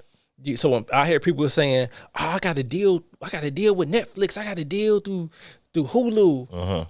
And I see they don't have a production company, a legitimate production company with them. I'm like, they just talking. Yeah. Yeah, they're just talking, or you finna get hold real bad. You know what I'm saying? they finna stick it to you, bro. Yeah. Flat out. Yeah. So that's pretty much the answer. Yeah, you definitely want your talent. You need to have your talent signed to you. Okay. Talent agreements and stuff. Is that difficult? Okay, talent agreements. Okay. Because I was gonna say, is that difficult to do without the financial aspect of it?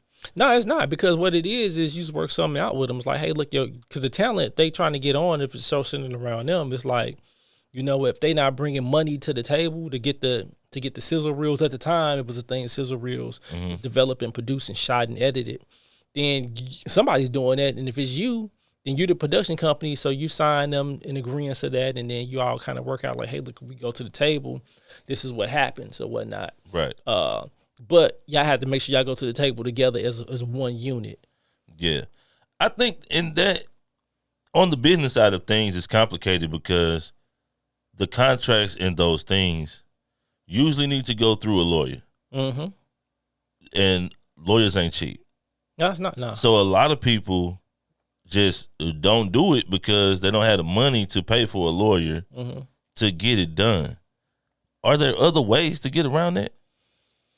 I mean, you can do stuff in kind, because one thing you can do is, technically with agreements, people don't realize, like, you could do like agreements on paper. You can write up your own little like makeshift contracts. Let's have people, sign that. So we have some type of ledger on file that's dated.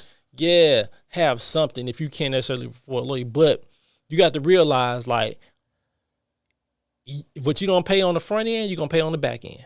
For a fact. So whatever you need to do, if you need to get them coins up, I mean, now it's easy. I'm gonna be honest with you. Now it's easy. Now they have a lot of templates out there and stuff that you can use, and for its contracts, Rocket Lawyer and all that type of stuff. Yeah, you know what I'm saying. So you can find ways now, but back then, bro, like that's why so many artists got hold. Yeah, like it was just like the business side. It was too expensive for you to do it before you got signed, and like once you got signed, the lawyers they give you work for them. Yep. So it's like you in a lose-lose. Yeah. Yeah. We also had lawyers, man, too, that wanted to be producers on the shows and stuff like that. They wanted production credit, producers credit. It's wild, bro. They be hustling in the game. Yeah, man. That game is it's the ocean. Yeah. It's sharks, all jellyfish, stingerfish, all of them up there, man. Yeah. And the crazy thing is they'll be in your face and like they'll really be trying to come off really genuine. Yeah. Like they really walk with you. But in the back of their mind, they like, all I got to do is get him to sign this, and I got him. Yeah. But the thing is, it's like, okay, you just have to be sharp. Like I said, don't take nothing personal, because it is business. But you got to make sure you just handle your business on your side, too. Yeah. My thing is, man, I don't believe in, like, doing people dirty. Yeah. Like, if we say we're gonna do something together, business element, business aspect, I try to adhere to that. Yeah. Now, is it always reciprocated? No, but I also make sure I got other things in place or whatnot that, just to make sure, like, hey, look, we said we was going to do this. So now since you switch gears, So now this is what I need. Right. You So know? how do you get through the PTSD of that though? Because, you know, once somebody do you dirty, it's like, okay, I ain't never gonna do nothing like this again. Mm-hmm. How do you come back to say, okay, I'm doing the same thing. I might be going about it a different way, but I can still, it's still a fragile situation where this person could flake on me. Yeah. Or something like that. Man, like just learn from your lessons. Yeah. Make sure you have a checklist. Like, hey, look, I need this and the third, and then that paperwork or whatever that agreement is, making sure like, hey, if all these boxes not checked off, then don't be a part of it. Right. You know. And then also too, if it's something that I like still feel like it's almost like a relationship, like relationships, right? Like I hear people say, "Oh, wow, women messed up. Oh, men messed up." It's like, nah, it ain't that. Yeah. It ain't the whole gender. It ain't the whole community of these type of people or things. It's just these individuals. Yeah. So maybe I need to shift on the type of individuals I attract or do business with. That's a bar. You know what I'm saying? Yeah. So yeah, when you move, because you don't never want to stop being who you are and what you have to offer. Yeah. So nobody should stop there. Like people to change their phone numbers. Yeah. Because I got this person stalking me. I'm gonna change. So you're gonna change your whole phone number that all these people have just because of one person. Yeah. Just block them. Yeah. Exactly. You know, if they call them unlisted numbers, you don't disrupt your whole situation, uproot your whole life. Unless it's like some life or death stuff. Yeah. Then that's different. Right. You know, but don't uproot your whole business, your whole household just because of one individual. Yeah.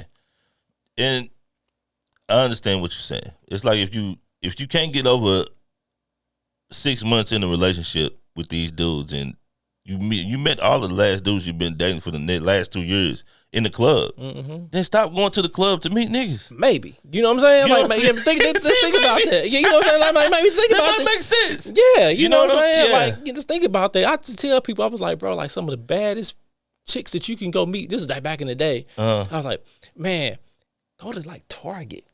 Oh yeah, I love the grocery store. Another one I was giving cats. I was like, bro, like if you really want a cool little woman, man, go to the credit unions on Friday. I ain't never heard nobody tell me that one. Because you know they got jobs. If they got bank accounts, they working. They getting paid. They got to cash that check. You know what I'm saying? Not saying you trying to get the money from, but you know, like it's a certain standard of woman. Yeah. You know what I'm saying? Yeah. You want somebody that's working, that's doing something with themselves. That you kind of dealing with or whatnot. But open up a credit union account because you don't want nobody thinking you a thief. Don't be in there just post it up, bro. Yeah, you know. But that was like I said, that was back in the day though. Like I peeped that because my mom used to be a part of the credit union. Yeah. And I just think about them like, because all of them teachers and stuff, a lot of them was females. It's like, and then you start getting older, a lot of them was like, okay, they younger. She actually look good. Yeah. You know what I'm saying? But like, yeah, places like that. Like I said, but like, just to go back to your story, not trying to tell people. Oh, no, you good. This ain't a Players podcast. Yeah, it's not. But just showing like, okay, where you need to kind of be positioning and placing yourself. And that's one thing that I realized, like, in my career, I was always trying to make myself accessible and in the right places. Like I used to be in the clubs. Right. And then I would attract that type of clientele of people who wanted content, who wanted things at the time. But then I said, you know what, okay, I still like going out, I still like kind of being around a party atmosphere, but let me do more events. Okay. Like galas, more fundraising events, more stuff like that. It's a different type of money in there. It's a different type of clientele. So now it's a different type of business that I was getting. Yeah. You know what I'm saying? And now it spans, and now that's how you broaden out or whatever. Yeah, and it's putting you in a good rollover situation. Yep. Because usually when you do events with certain caliber of people, it's other people in there that are going to do events in the future that want to get them shot too. Well, not only that, other people, because like you got to think about like when you attend certain things, it depends on the frame of mind you in. Like when you go to the club, you got to think of the type of people that go into the club. They're trying to go there and have a good time, rah. They're trying to be seen. It's about vanity. It's about whatever. You got somebody who going to an event. First of all, they spending good money to sit down at a table to get food. Right. Usually it may be a fundraiser. So that means if they are philanthropists. Yeah. You know what I'm saying? That normally means that they have a certain level of income. They have a certain level of business that they deal with, right? That can filter over, not only to the event, but saying, hey, look, you know, I own this company over here and we need such and such. Right. You know, so now it's putting you in a whole nother position, in a whole nother space. That's dope, man. That's dope. Okay. So Kickball Girls it was over with. Kicks and Cocktails was over with. Okay. BET switched the management. Mm-hmm. Where Dana go next? Dana went back into his storytelling bag. Okay. Because going back to perfect segue to what we were just talking about. Okay. Those situations ended. They didn't end in my favor. Right. And then something deep down was telling me like, okay, you know what? These reality shows, they highlighting people's real lives, but they ain't fixing them. They just leave these people broken. After our cameras are turned off, these people's situations are still messed up. Yeah. And we still just exploiting them. Yeah.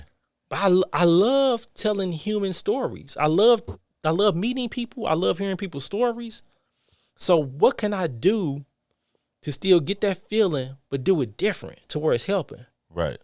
Then I just so happened to get a phone call from a lady, because I was a producer, a camera operator I was working with on a poetry project that we did during COVID.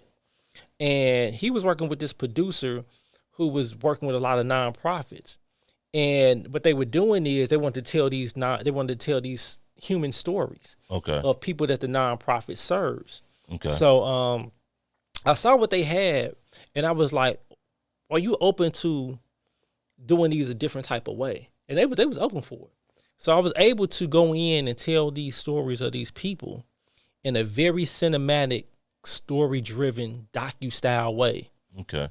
And the first one I did won an Emmy for. Wow. That's how I knew, like, okay, this is it. Yeah. I need to really lean into this. Right. Or whatnot.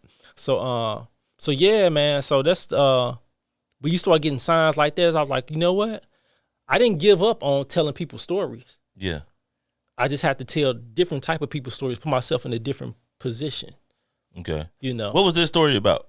This story is about a young man. His name was Blake. He was a substance abuse user. Mm-hmm. He's a young guy. Blake was like in his early 20s or late teens, early 20s when he was caught up in the substance abuse, and he was on the verge of going to prison.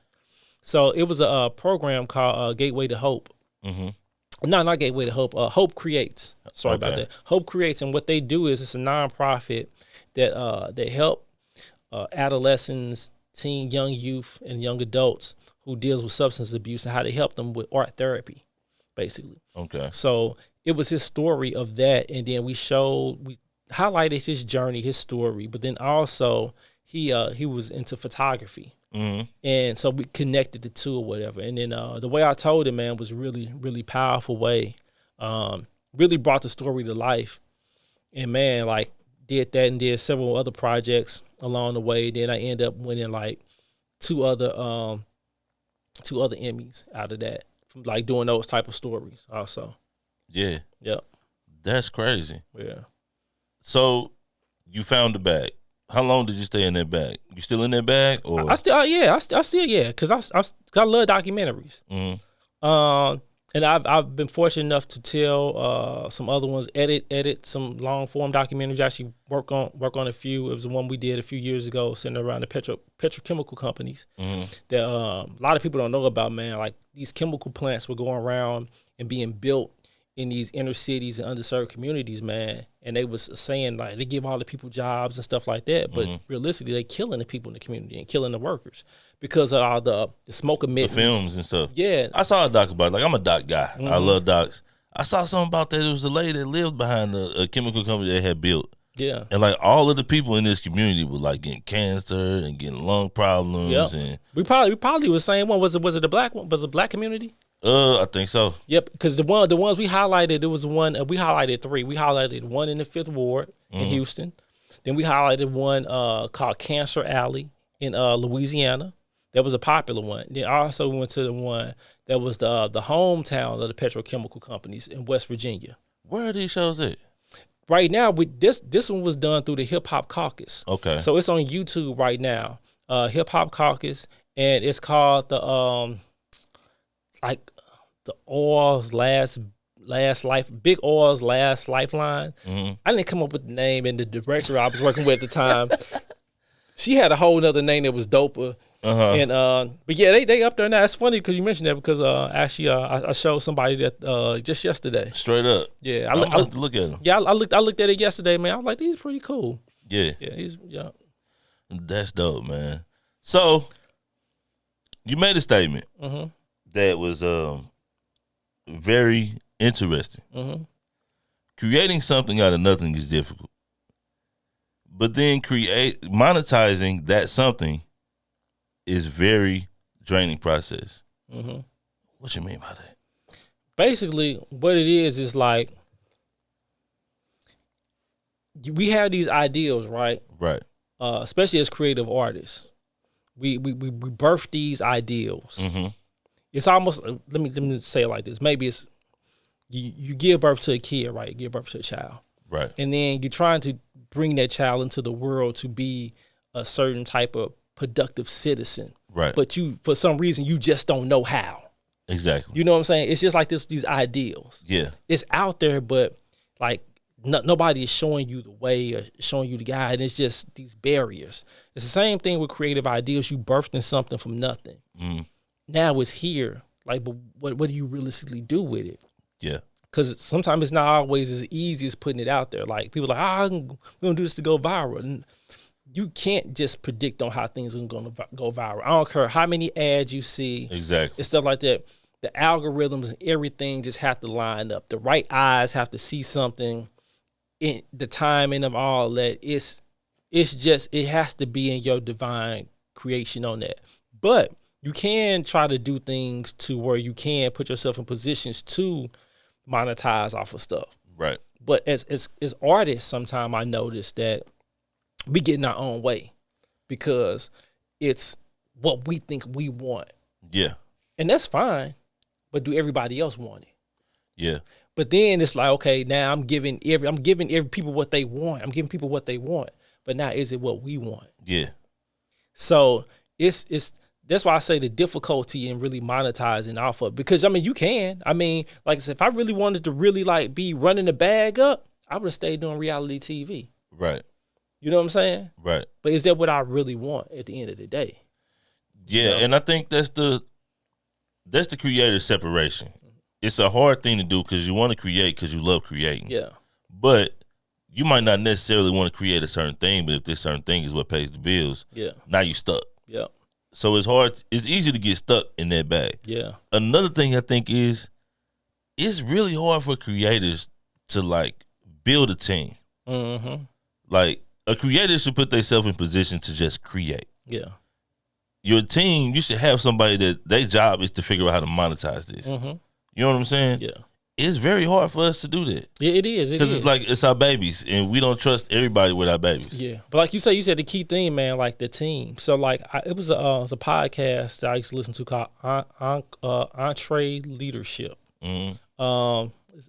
Entree Leadership. Basically what it was, this guy would talk to like some of the top CEOs and executives of Fortune 500 companies that have a business model that people buy into. So like Chick-fil-A, talk to the CEO of Chick-fil-A. That's a whole culture to where you can get people out here running around to take these orders hand over fist. And if your car break down, they're going to help move your car and make sure you're good while still getting your order. It's a certain type of person and a leadership that demands that. Right. Talk to like Tony Dungy, the football coach. Yeah. He had a certain perspective and certain frame of mind of how to motivate his players to get them to win, especially when you're dealing with these personalities. So a list of all these type of people. So you have to create a culture. One thing I learned was you have to have this plan, almost like set rules, laws, and everything. You have to stick to it. Right. Because what happens is a lot of people, a lot of companies, a lot of people in general, they start just putting bodies in place just to fill the gap. Like you say, for instance, you got a podcast. I need a camera person. Right. This person can somewhat shoot. Yeah. But are they really good for a podcast? Are they really good for a movie? Or are they really good? So you really have to be very intentional on what you're looking for. And sometimes it takes time. Yeah, like I've tried to pay editors, and it's like, fam, I do better than you. Yeah. Like, what am I gonna pay you for? Yeah. And it's like the cut's bad. It's like they don't like. It's just like the things that as a producer I know that I feel like I know that I want. They just don't. It don't come naturally to everybody. Yeah, and the thing is, they may not be a bad editor. They may not just be the right editor for the project. Okay. Point blank and period. Like, I'm a director, right? Right. Like it's certain directors that you may want to hire, but so like I did a thriller / horror movie, right? Right. Okay. Now I haven't done a ton of them or anything like that, but I'm a fan, so I kind of understand the aesthetics and stuff like that. But you don't go hire somebody who has only done comedies. Right. Or just done romance. Right. Or done. So you need to find people that specialize close to what you do. So you maybe want to find people, okay, you know, this type of editing style requires this type of person. So I need to be diligent on trying to find this type of person. And making sure now once you find them, making sure they care about your project as much as you. So you really have to vet people. Exactly. You know what I'm saying? It's the same thing with me, to where it's like, for the longest, like, I don't have like a full-fledged staff. Right. I got my go-to people because I know how hard it is to get that. Like, in the near future coming up soon, I'm going to really be more diligent on that and staffing. But I'm going to take this model. I'm just not talking this. I'm going to be taking this motto, bringing this to life and doing it this type of way. Like, look, okay, yeah, I know you did X, Y, and Z, but this is the brand. This is what we're looking for. Right. You know, do you fit this? Yeah. You know what I'm saying? And we'll quickly be able to determine if you don't. If you're just doing this just to kind of like, okay, you need to pay some bills real quick. Nah, we ain't into them, because we're looking for people that really believe in what this is. Yeah. And that's the goal. It's very hard to find people who love what they do. Yeah. Flat out. Like, I always, the famous saying is, what would you do for free and do that? Man, yep. Flat out. That was my thing too, yep. So it's like, to find somebody who loves styling, everybody in your show gonna look great. Yep. Straight up. Like, they gonna figure it out. You can give them the budget of nothing. They will go to thrift stores and dress the hell out these people, and you would think they had a $10,000 budget. No, you said the key thing. I think you answered it right there, man. Finding people who would do this for free. Yeah. You know what I'm saying? It's hard these days, though, because there ain't nobody gonna do nothing for free now. Yeah, like, everybody want a bag. Yeah, exactly. You know what I'm saying? And that's the thing. Yep. You know, everybody want everything so quick, and they want it so instant. But like my sister always says, fast money ain't good money, and what comes quick gonna go leave quick. That's a fact. You know? That's a fact. All right, let's get down to some basics with the cameras, right? Break down like frame rate, exposure, and things of that sort that go into cinematography and videography and like taking pictures, photography, all of that. What is the frame rate and what does it do? Well, pretty much like the frame rate is basically at the speed the film is captured to be reproduced. I know just for us in the film world, it depends on the broadcast. So like we work on the NTSC broadcast system. In Europe, they work on the PAL system. And actually PAL systems, if you looked at like a lot of European television, it looked closer to film because they filmed at a more like, I think like 23, 24 frame rates per second. So that means pretty much in that frame rate, you're getting 24 like pictures within a second. Okay.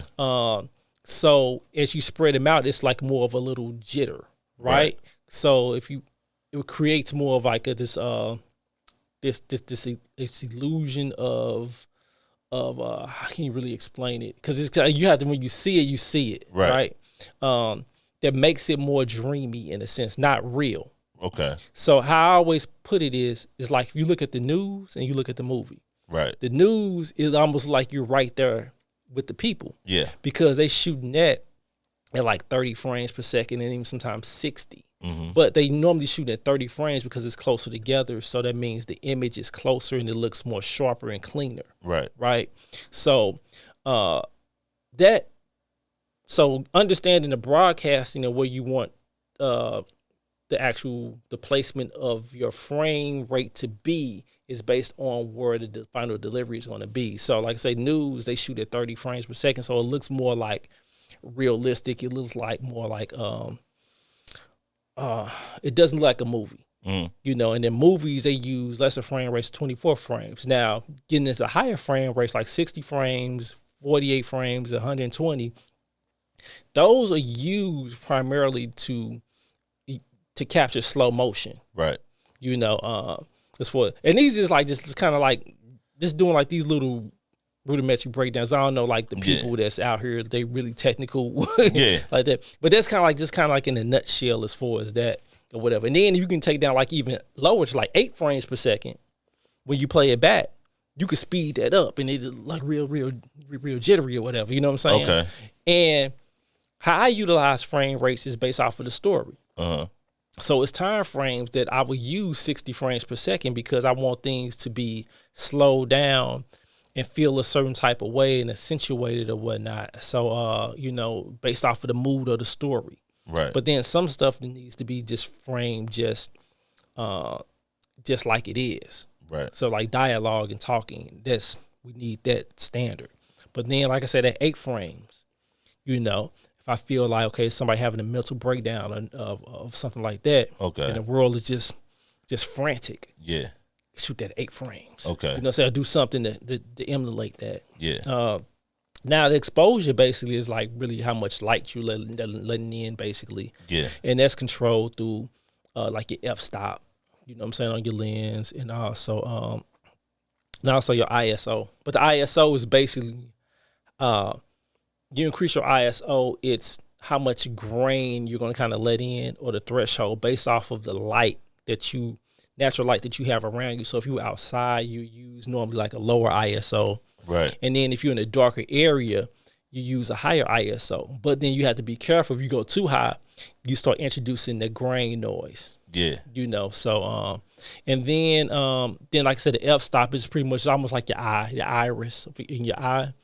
If you close your eye, or your eye gets smaller based off the light, the hole gets smaller in your eye, which allow how much light you let in. It's the same thing with the iris on the camera. You can just lower it to say like, okay, you know, let me just bring this down a bit. So the combination of your ISO and your f-stop is how you really control how much light. And then also too, your color balance and stuff like that. But then they have cameras now that shoot raw. The D-Log? D-Log. Yeah, D-Log. But also too, like that's a picture profile. Okay. But raw, what you can do is you actually can almost mess up. Take that image back into post and then change the settings. Okay. You know what I'm saying? Right. As long as you hit them a certain type, like you had a setting set a certain type of way in the camera, you can go back and change the stuff you mess up. So it's almost like kind of foolproof. But the crazy part is, we used to shoot on film, the margin of error, you can't. You have to make sure you get the right film stock if you indoors or outdoors, or if it's mixed lighting. Right. You have to make sure you have the right film stock in that camera. Not only that, you got to make sure you got the film put in the right way. Yeah. And then you have to make sure you got the right lighting exposures for the film stock. Because the thing is, you got to remember, we normally really couldn't see it back. You could on monitors a little bit. Right. But you really don't know if you got it right until you get it back until from you actually production. Until you get that stuff back after it's developed, and they give you a sheet back to tell you if it passed or failed. Right. So, I guess in that case, you gotta get some more film, go back. You can't shoot again, can you? Man, look. Cause the people gone. Everything is gone at this point. Like the staff gone, the extras are gone. That's why you have the margin of error is so small. And that's why you had to get professionals. Yeah. Going back to the right people. Yeah. I heard a story one time, man, on a Cash Money video shoot that a camera loader, he loaded in the film wrong. Then it got back to baby. Mm-hmm. They had to hurry up and get that dude out of town before he found out. He was hot. Bro, they said they was looking for that dude. Man. Yeah. That's crazy. And the crazy thing about the exposure and all these different things is it's like it's a system. Everything has to match up with, you know, and learning how to do all this stuff myself and going to YouTube University. It's like your frame rate has to be half of your exposure and half of this has to be this, and like the numbers have to match up for it to come out clear. Yeah. And that's the tricky part. Yeah, it is. But once you kind of get it, it's just like anything. You kind of just understand it. But I tell people it ain't nothing for real cheat code, because people like, I got a red camera, I got this camera, whatever, and they just think now they gonna be on Netflix. Yeah. That's a whole nother process. Yeah. Netflix got a whole nother standard of what you need. Yeah. First of all, you have to shoot on a certain type of camera. You have to shoot in certain type of conditions. You have to have a certain type of color grading process. I mean, dude, it's a whole list of stuff. It's just like, what? Yeah. This is crazy. Yeah. And whatnot. So like I say, but I tell people, it's like I've seen stuff shot on, man, like on webcams. Yeah. But it depends on the story you're trying to tell and what makes sense at the time, you know? Yeah, it ain't about how you shoot, it's about what you shooting. Yeah, you know. And it's, like I said, it can get very expensive. But when it comes down to it, you do want to compete. So clarity and like in the visual aspect is very important. Yeah. Yeah. Because I mean, but like I tell people, I say just put it out. Like if you're gonna do it, just do it. Like don't really you can worry about the particulars of it. Yeah. But as a content creator, the worst thing is to do something and hold on to it because it might not look right. Yeah. It might not do this. Like I done put stuff out where like the autofocus was tripping and they go from light to dark, and you just got to put it out, man. Yeah. And like I said, luckily it is some ways to kind of get around and fix some of that stuff, luckily in post now. So, but it's always a good rule to shoot it right the first way. Exactly. But also, too, going back what you're saying, just getting it out. I never forget, I saw Issa Rae's journey when she started on YouTube, when she had the misadventures of an awkward black girl. Yeah. When she was doing it herself on some like little cannons. Yeah. I mean, sound and audio exposure wasn't that great. Yeah. But the content was good. The story was good. But then as it started getting more views and she started getting a little bit more money, you saw the camera and the sound started getting better. Yeah. And then as that started growing, she got bigger cameras to where now full-fledged productions on HBO. Yeah.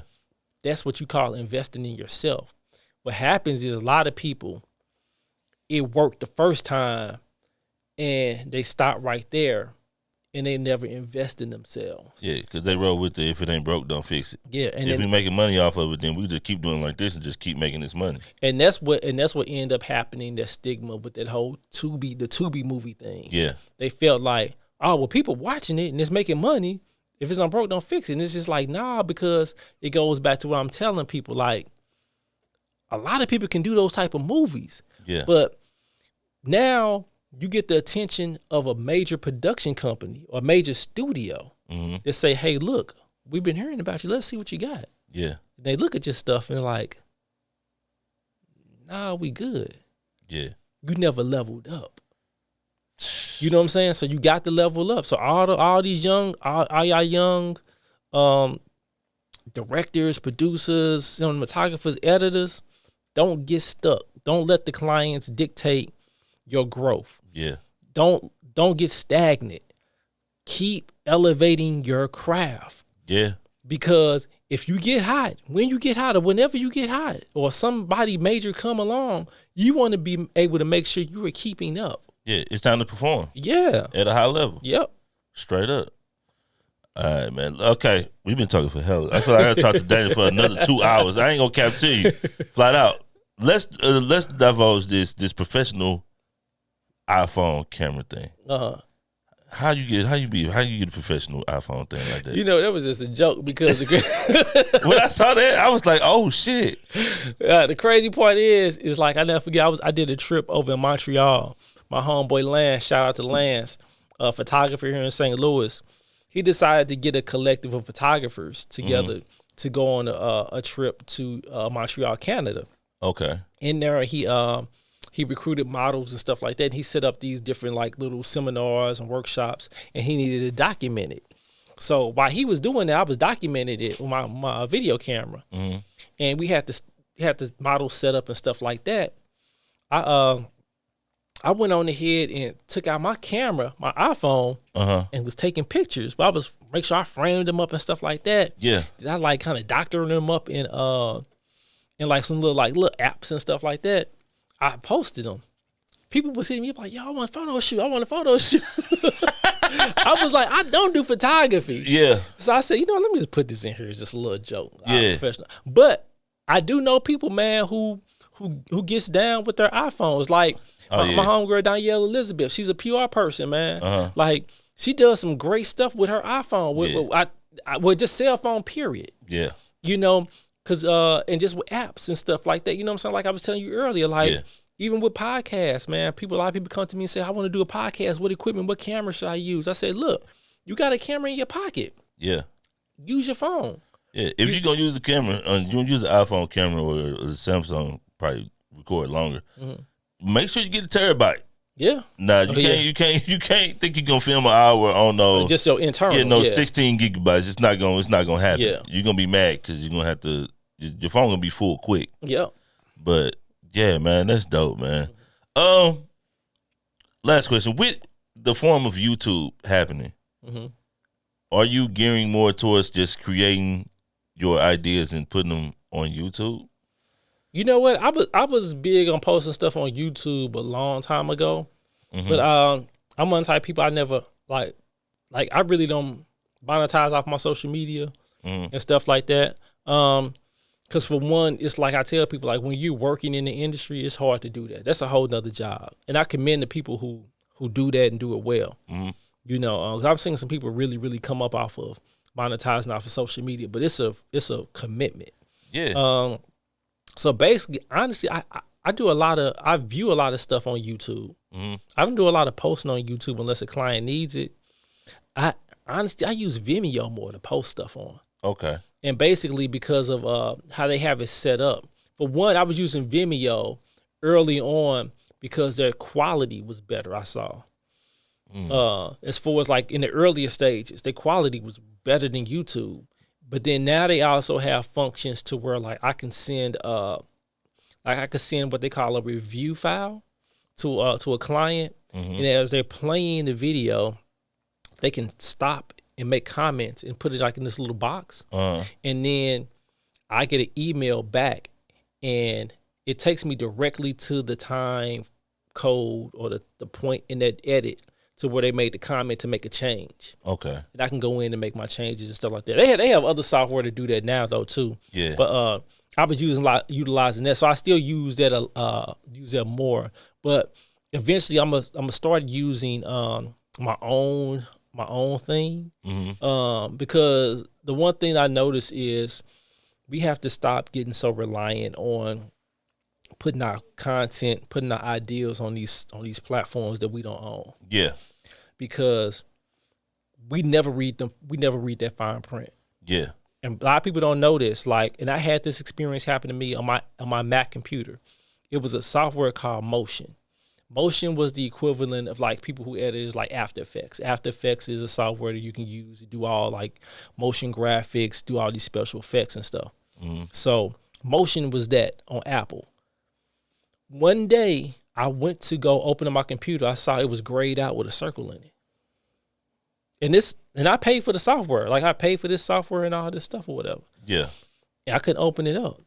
So this was way back in the day. So I had to try to find where they had like forums, like communities of people who talk about like different stuff. And they said, oh yeah, they discontinued it and it's no longer in use on your computer.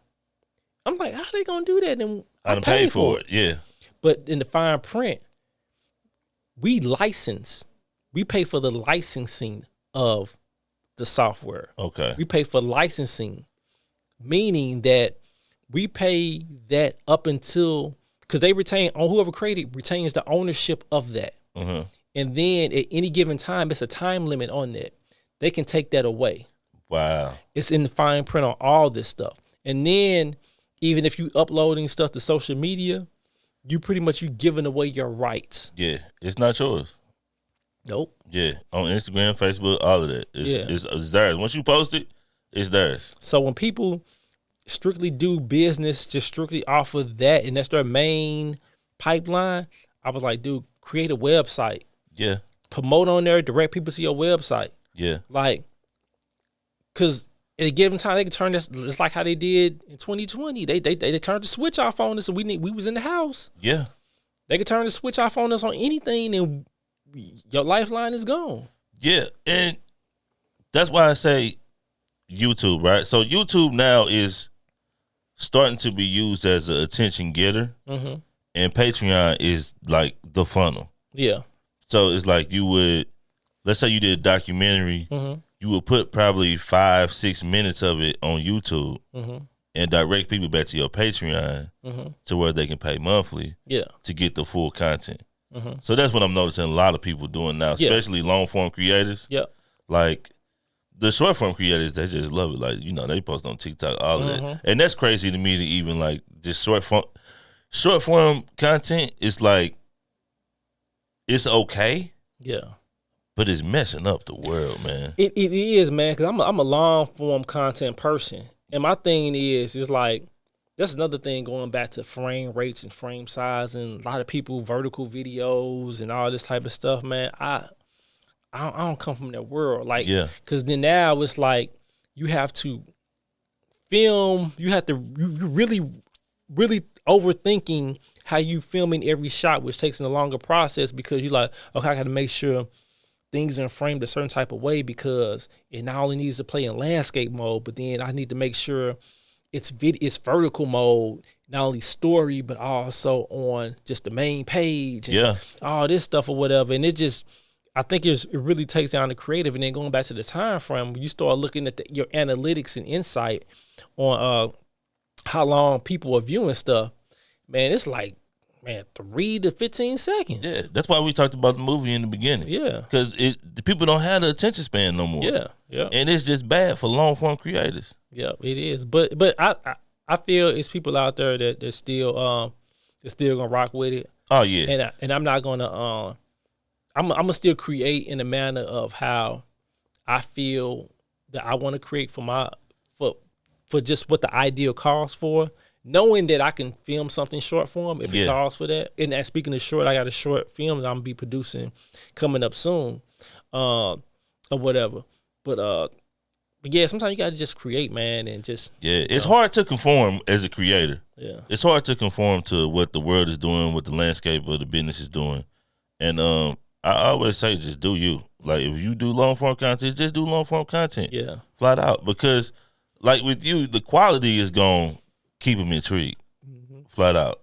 It's hard for long form content to thrive when the quality ain't there. Yeah, no doubt. Or like you said, the content is not good. Yeah. But I appreciate you coming through, man. No doubt, man. Appreciate we definitely you, gonna have to talk again, man. You know what I'm saying? Like I said, I feel like I talked to my man for another 2 hours, flat out. Tell them where to find you at. Tell them what you got coming up, man. Yo, Dana Christian, DanaChristianFilms.com, Dana Christian on Instagram, Dana Christian on Facebook, Dana Christian, I believe, one on X, formerly known as Twitter. And I got coming up next, man. I'm working on a short film project with a collective of other African American St. Louis filmmakers, and we're doing that in conjunction with Cinema St. Louis for their film festival. And what it's going to consist of, we putting together a collection of content that's going to speak to the 10-year anniversary or the remembrance of Michael Brown's situation. Wow. And also social justice. So I have a piece that I'm gonna be doing for that's gonna be coming out. That's gonna premiere on November the 16th. It's a short film. Okay. Yep. That's dope. Yeah. Straight up, man. To the creators, man, create. Just create. Yep. Don't, you really can't worry about the particulars, the ins and outs. Because you would never get it out. Yeah. Flat out. And content get old quick nowadays. Yeah, man. It get old quick. And I hate it. Yeah. I hate it. It get old quick. Like music get old quick. Like you were talking about how you used to read it and like what? Man, it would like you could literally like rock out to an album for like 2 or 3 months. Yeah. Now, man, you can rock to an album like 2 or 3 days. 2 or 3 days. That's bad, Bro, man. it's like some of my favorite artists, bro. Like it's crazy. So it's not like I'm resorting to playlists. Yeah. And then stuff like that. But it's like, but I do have my albums. I'm like, I'm listening to this multiple times. Yeah. But then something else coming out like right after. I'm like, damn. I Yeah. can't. It's like you can't keep up. Yeah. And as a creator, it's disappointing because these people spend their hard-earned time and like their creative aspect of their minds and like doing this because they love to do it. And for the world to take it, eat it, and spit it out in 24 hours. And then, like what you said, and then try to figure out how you gonna monetize off of that in that short amount of time. Exactly. I got 24 hours to make money off of this, and then it's done. That's crazy to me. But yeah, y'all be good. And Light of the Box. Yeah. We gonna leave with it. Okay. All right, bye, Yes, y'all. sir.